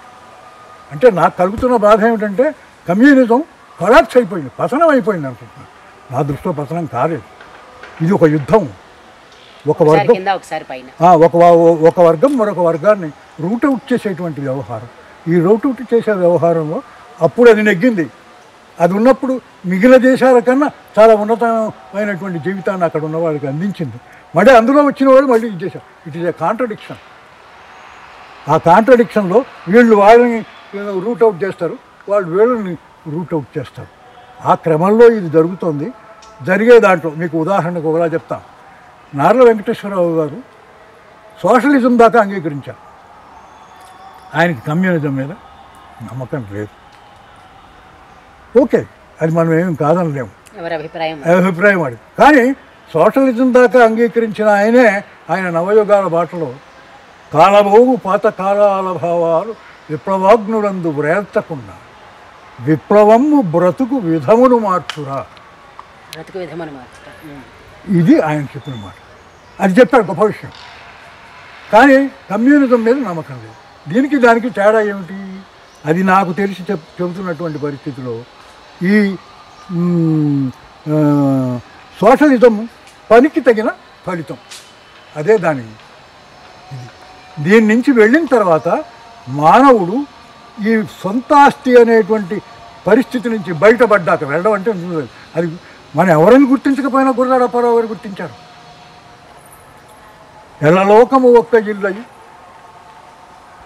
వర్ణభేదములెల్ల కల్లై వేల నెరుగని ప్రేమబంధము వేడుకలు కురియా మతములన్నీ మాసిపోవు జ్ఞానమొక్కటి నిలిచి వెలుగు అంత స్వర్గ సుఖములన్నది అవని వీరశిల్లు. భూమి మీద రూపొందేవే తప్ప అది కాదు. అది వీళ్ళే కాదు, ఇతరులు కూడా చేస్తారు కదా, చెయ్యొచ్చు. అప్పుడు వాళ్ళు కలిసి చేసేటువంటి దాన్ని బట్టి ఉంటుంది. కానీ స్ట్రగుల్ లేకుండా జరగదు. ఆ స్ట్రగుల్కి సంసిద్ధమైన వాళ్ళు ఆ పని చేస్తున్నారు.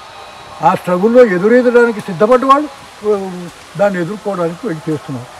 ఆ పరిస్థితి మనం కల్పించిన వాతావరణం వల్ల మనం ఊహించని విధంగా వాళ్ళు గ్రహించారు. మనం గ్రహించినప్పటికీ మనకి పరిస్థితులు అనుకూలించే పరిస్థితి లేదు. అంతేత మనం దారి ఇవ్వడమే మంచిది తప్ప వాళ్ళని మనం చేయడం మంచిది కాదు. అందుకని అట్లా మీరు మీ పిల్లలకి ఆ విషయంలో దారిచ్చారు. నేను దారిచ్చాను. సరే, అంటే మీరు చివరిగా మీరు ఎన్ని అంటే నాటకాలు వేయనుండి ఏం చేసినా ఒక సినిమా నటుడిగా ప్రముఖంగా మీకు గుర్తింపు. అవునండి. అందుకని దర్శకుల గురించి కూడా ఒకసారి మీ మాటలు, బిఎన్ రెడ్డి గారి దగ్గర పనిచేశారు, బాపు గారి దగ్గర పనిచేశారు. దర్శకుల గురించి ఒకరా నేను చెప్తానండి, నా మాట కాదు. పొడవటిగంటి కుటుంబరావు గారు ఒక మాట అన్నారు, అదే నాకు గురి. తొలితరం తెలుగు సినిమా దర్శకులు వ్యాపారానికి కళకి వారసులుగా నిలిచారు. ఇది చాలా గొప్ప ఎనాలిసిస్. చాలా మంచి మాట. రెండు ఉన్నాయి, అక్కడ కళ ఉంది, వ్యాపారం ఉంది. రెండింటినీ బ్యాలెన్స్ చేశారు. ఆ బ్యాలెన్స్ చేయడం అనేది మొదటి తరానికే మాత్రమే చెల్లింది. ఆ తర్వాత మీకు స్పాయిల్ అయిపోయింది ఇండస్ట్రీ. అంటే దశకి స్పాయిల్ అవుతూ వచ్చింది. ఆ స్పాయిల్ అయిపోవడంలో డైరెక్టర్స్ కూడా స్పాయిల్ అయ్యారు. అదే అనుభూతున్నాను. అప్పుడు దర్శకుడిది సినిమా, దర్శకుడిదే కాదు, దర్శక నిర్మాత. ఆ రోజుల్లో దర్శక నిర్మాత ఒకడే, తర్వాత నిర్మాత దర్శకుడయ్యాడు. ఆ తర్వాత నిర్మాత వేరు, దర్శకుడు వేరే అయ్యారు. అయిపోయిన దగ్గర నుంచి ఇది పదార్థం పలటబడుతూ వచ్చింది. దాన్ని మనం చేయడం కాదు. మీకు వేళ నన్ను అంటే నేను విమర్శిస్తున్నానని వాళ్ళు ఏం పర్వాలేదు, నాకు ఇది లేదు. అంచేత మీకు ఈ పరిస్థితి వచ్చిన తర్వాత అంటే చెరుకుతో వెన్ను పుట్టిన చెరుకును తీపెళ్ళ చెరుకు అన్నట్టుగా ఈ డైరెక్టర్స్ మీడియంలోకి కథానాయకులుగా వచ్చిన వాళ్ళు హీరోలై వాళ్ళకు కావాల్సిన సినిమాలు జనం నెత్తి మీద రుద్దేటువంటి పరిస్థితి ఎప్పుడైతే వచ్చిందో అప్పటి నుంచి ఈ సినిమా పతనం అయిపోతుంది. నేను ఆ గ్రౌండ్లోకి వెళ్ళి ఆ ప్రవాహంలో పడకుండా నన్ను నేను రక్షించుకున్నాను. నేను చాలా సంతోషిస్తాను. ఆ పాపం మూట కట్టుకోలేదు నేను. వాళ్ళకి తెలిసినా తెలియకపోయినా వాళ్ళు ఆ పాపాన్ని మూట కట్టుకుంటున్నారు. నేనేం వాళ్ళని ఏం అనలేను. అది వాళ్ళ దారి, అది వాళ్ళ దారి వాళ్ళది, నా దారి నాది. అందుకు నాకు దోహదం చేసింది ఈ ముగ్గురు డాక్టర్లు. అంతవరకు నాకున్న క్లారిటీ నాకు ఈ ముగ్గురు డాక్టర్ల దగ్గర వచ్చాక నాకు వచ్చింది. అంచేత అంటే మీకు ఎలా చెప్తాను, గుల్జారు ఒక టీవీ ఇది చేస్తూ ఆయన్ని ఒక ప్రశ్న అడిగాడు. మీ గురువులు అంటారు, మీకు ఎవరు గురువు అండి అన్నాడు. ఆయన నవ్వి ఒకడు గురువు ఏమిటి అన్నాడు. గుల్జార్ అని వివరం చెప్పాడు. ఒకడు కాదు, తండ్రి దగ్గర నుంచి ఆ తర్వాత వచ్చేటువంటి ఉపాధ్యాయుల దగ్గర నుంచి ఉపాధ్యాయులు కానివారు ఎవరో మనకి తెలియని వారు ఇలా చాలామంది మనకి గురువులు ఉంటారు. ఒకడు గురువు కాదు అన్న మంచి మాట. ఇది నాకు అనిపించిన తర్వాత నాకు అనిపించింది ఏమిటంటే నా ఎక్స్పీరియన్స్ని బట్టి గురువు ఆయన చెప్పిన నిర్వచనం అంతా కరెక్టే అని అంగీకరిస్తూనే కానీ ఉంటాడు.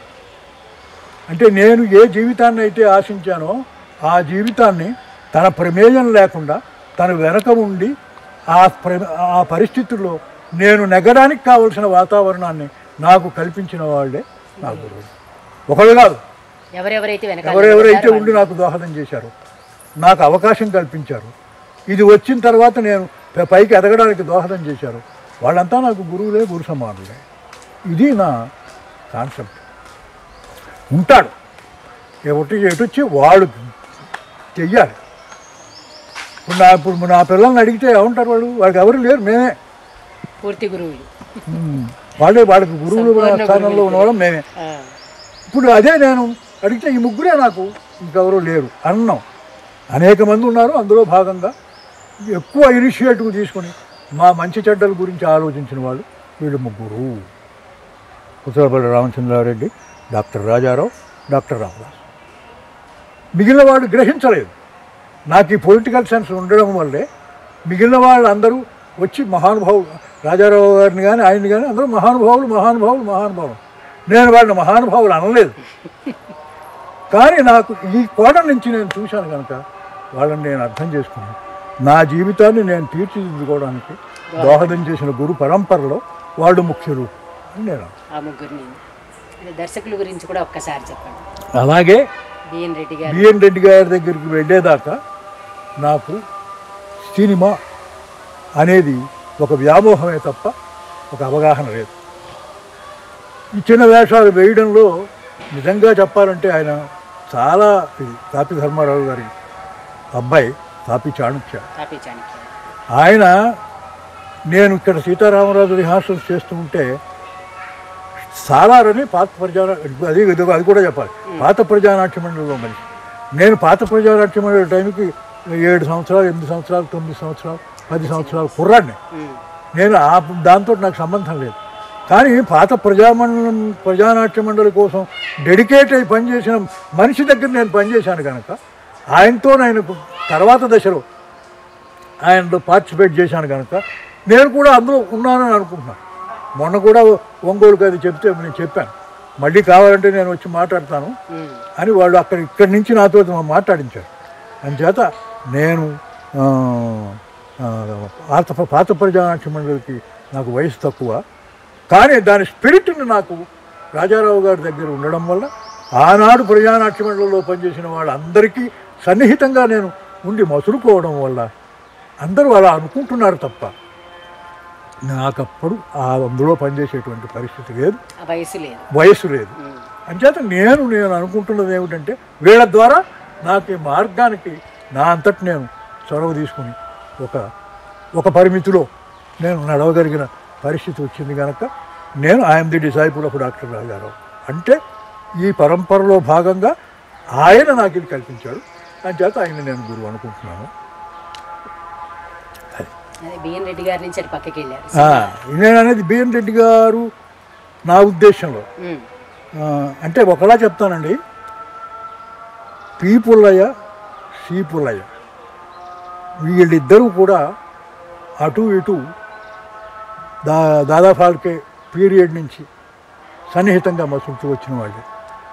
అంటే సీనియర్ మోస్ట్ అని చెప్పడానికి అది వాళ్ళకి విద్యా విజ్ఞానం సినిమాకి సంబంధించిన టెక్నిక్ వాళ్ళకి తెలిసింది తక్కువ కావచ్చు, కానీ వాళ్ళకి జ్ఞానం తక్కువైనా వాళ్ళ అవగాహన చాలా అద్భుతం.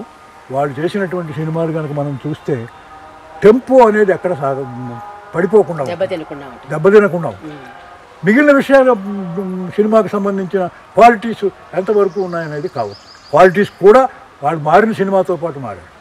మీకు సి పుల్లయ్య గారు చేస్తూ చనిపోయాడు, కానీ లవకుశి బెల్ట్కి మీకు నచ్చుతుందంటే కారణం అది. అలాగే బిఎన్ రెడ్డి గారు ఆయన సోషల్ సినిమాలు తప్ప ఏమీ అక్కడ మరో సినిమా చేయలేదు, ఒక్కటి తప్ప, రాజమకుటం తప్ప. దానికి అనుభవించాడు ఆయన. ఆయన మరి కృష్ణాబాయి గారికి ఉత్తరాలు రాసిన ఉత్తరాలు చదివాను నేను. ఆయన అసలు సినిమా చూడడం తెలియకపోతే ఎలాగయ్యా, ఒక్కసారి వీడు తెలుగు సోషల్ సినిమాలు తీసేవాడు ఫోక్లోర్ తీయడం ఏమిటి అనుకుని దాన్ని మొత్తం తీసేస్తే ఎలాగా.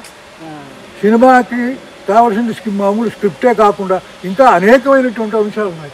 ఆ అంశాల్లో వాడు ఎలా ఏడిచాడు అనేది కూడా చూడాలి కదా, అది చూడకపోతే ఎలాగా అన్నాడు. ఆ విధంగా నా ఉద్దేశంలో బిఎన్ రెడ్డి గారు, కేవీ రెడ్డి గారు మిగిలిన వాడు తక్కువ నేను అంచనా కాదు. మొదటి తరం అంతా కూడా నాకు ఊరే. రెండో తరం కూడా వాళ్ళ మీద పడిన హీరోని చెయ్యాలనేటువంటి తాపత్రయం వల్ల వాళ్ళు అలా అయిపోయారు, కానీ వాళ్ళు కూడా అలా అయిపోవాల్సిన పరిస్థితి కాదు. ఉదాహరణకి విశ్వనాథ్ గారు లాంటి వాడు ఉన్నాడంటే ఆయన మరి ఏం చెబితేనే ఎలా చెప్పాడు అనేది మీరు చూసుకుంటే మీకు నచ్చంది వదిలేయచ్చు, నచ్చింది స్వీకరించవచ్చు. ఆ విధంగా ఆయన మనకి ఆరాధ్యుడే. అలాగే బాపు గారు కూడా అంటే మీకు జోక్ చేశాడు శ్రీశ్రీ గారు, బాపు మీద విశ్వనాథ్ మీద మీ అభిప్రాయం ఏమిటి అని అడిగారు. ఒకరు శివాలయంలోనూ మరొకరు రామాలయంలోనూ పూజారులుగా ఉండవలసిన వాళ్ళు పొరపాటున దర్శకులయ్యారు.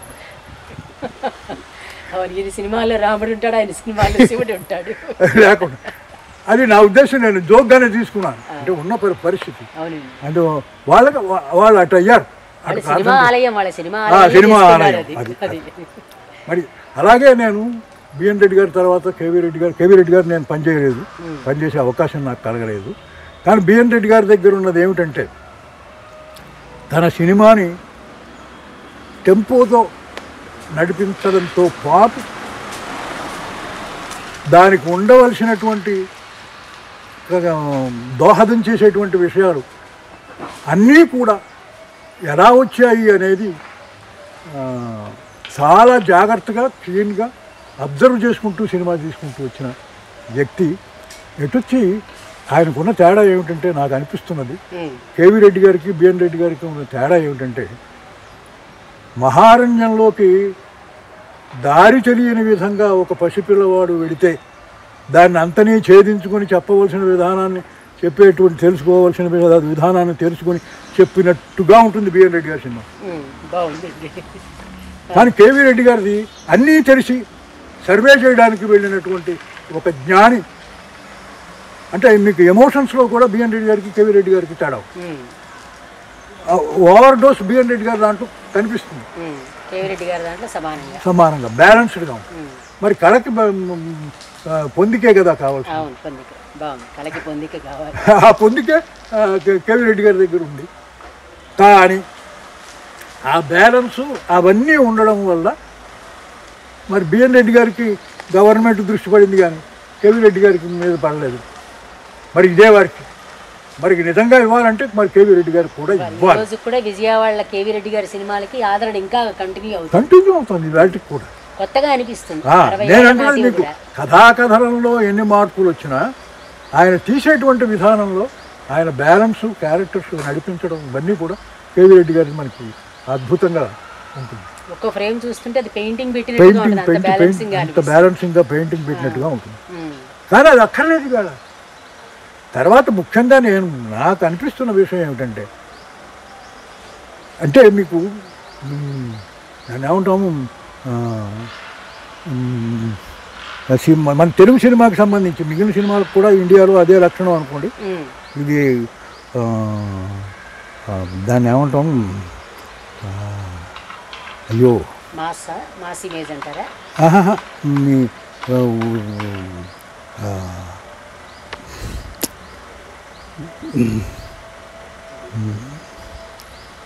అది సినిమా టెక్నికల్గానే నాకు అనిపిస్తున్నటువంటి విషయం ఏమిటంటే హీరో అనేవాడు వచ్చిన తర్వాత మీకు కథాకథనం వెనక్కి వెళ్ళిపోయింది. వీళ్ళ దగ్గర చివరిదాకా కథాకథనం కథ మాత్రమే కథనం వల్ల మాత్రమే ఉండేది, కథాకథనం మాత్రమే ఉండేది. ఇక్కడికి వచ్చేటప్పటికి హీరోతోటి ఇది మొత్తం కథలన్నీ కూడా హీరో చుట్టూనే జరిగేటట్టుగా వాళ్ళని హైలైట్ చేసి అంటే కమర్షియల్ మైండ్ని పెంచేటువంటి లక్షణం కథానాయకుడు హీరో అనే పరిస్థితికి వచ్చిన తర్వాత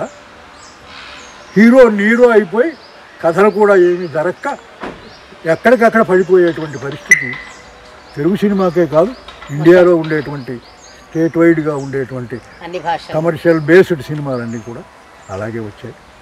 అది కాల ప్రభావం తప్ప వ్యక్తుల స్వభావం వ్యక్తుల ఇది కాదు అని నేను అనుకుంటున్నాను. మళ్ళీ మార్పు రావచ్చని ఆశించాలి. రావాలి వచ్చే మార్పు ఇదంతా తుడిచిపెట్టుకుని అది రావాలి.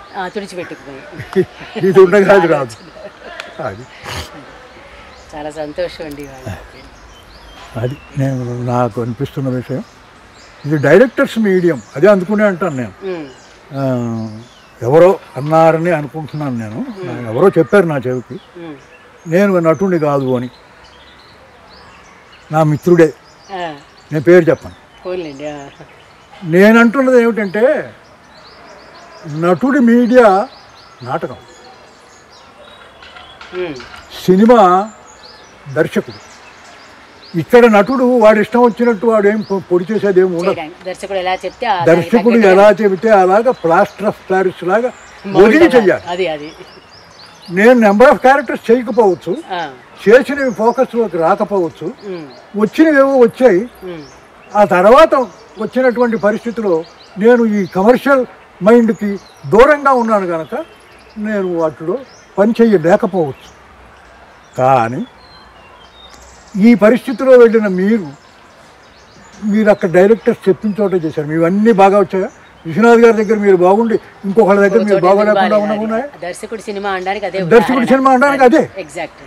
అంచేత ఇక్కడ ఉన్నది ఏమిటంటే నాటక రంగంలో కూడా దర్శకుడు కంపోజ్ చేస్తాడు. కంపోజ్ చేసి ఇలా పెడితే బాగుంటుందిరా అని సూచించి వెళ్ళిపోతాడు.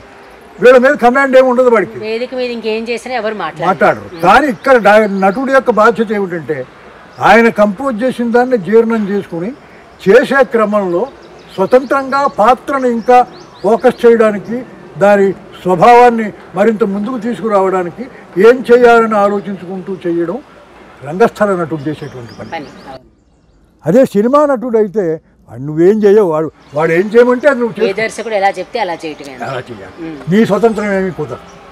అంచేత నేను అంటున్నది ఏమిటంటే అది నటుల మీడియా, ఇది సినిమా మీడియా. అక్కడ నువ్వు నటించావని కాదు, అక్కడ నటించడం అని నువ్వు అక్కర్లా. నీ దగ్గర నుంచి ఏం కావాలో వాళ్ళు తీసుకుంటారు. నాకు రాలేదు అంటే నాకు ఆ దర్శకుల దగ్గర పనిచేసే అవకాశం రాలేదు. నేను వచ్చిన దానికి బాగుంది అనేది అందరూ అన్నారు. అది రంగురాట్నంలో కామెడీ విలన్ కావచ్చు, మా భూమిలో రైతు తండ్రి కావచ్చు. అంచేత అక్కడ మన ఆట ఏమి సాగదు, మన ఆట కాదు. ఈ రంగస్థలమే మన ఆట. అవును. అప్పుడు కూడా దర్శకుడికి మనం హాని చేయకుండా వాడు చెప్పు చేతల్లో దాన్ని పెంచుకుంటూ వెళ్ళాలి తప్ప మన ఇష్టం వచ్చినట్టు చేయడానికి అవకాశం లేదు అని నటుడుగా నేను అనుకుంటున్నాను. కరెక్టేనండి అది. సిఆర్ ఫౌండేషన్ ఓల్డేజ్ హోమ్లో ఎంతో ఆహ్లాదంగా కాకరాల గారు వారి భార్యతో, అంటే విశ్రాంత జీవితం అని అనకూడదు, రెండో బాల్యం ఉన్నారు కాబట్టి సెకండ్ హనీమూన్ అని చెప్తానండి. సెకండ్ హనీమూన్లో హ్యాపీగా ఉన్నారు. ఏవేవో ఛానల్స్ చెప్పినట్టుగా ఆయన ఏమి అనాథాశ్రమంలో ఉన్నట్టు బాధపడటం లేదనే విషయాన్ని గట్టిగా పదే పదే చెప్పమన్నారు. చాలా మంచి మాటలు. అంటే ఒక్కటే ఆయన గురించి మనకేంటంటే చిన్న వయసులో ఏ ఆలోచనతో ఉన్నారో ఈ 8-10 దాటిన తర్వాత కూడా అదే ఆలోచనని కొనసాగిస్తున్నారు. కానీ వయసుకు తగ్గట్టుగా కమర్షియల్గా తన మనస్సుని మార్చుకొని అసలైన నికార్సైన కాకరాల గారితో ఇవాళ వైజయంతితో మాటామంతి చాలా చాలా ఆహ్లాదంగా జరిగింది. ఆయనకి మరొకసారి ధన్యవాదాలు చెప్పుకుంటున్నాం. నమస్తే అండి. ఇది ఇవాళ వైజయంతితో మాటామంతి.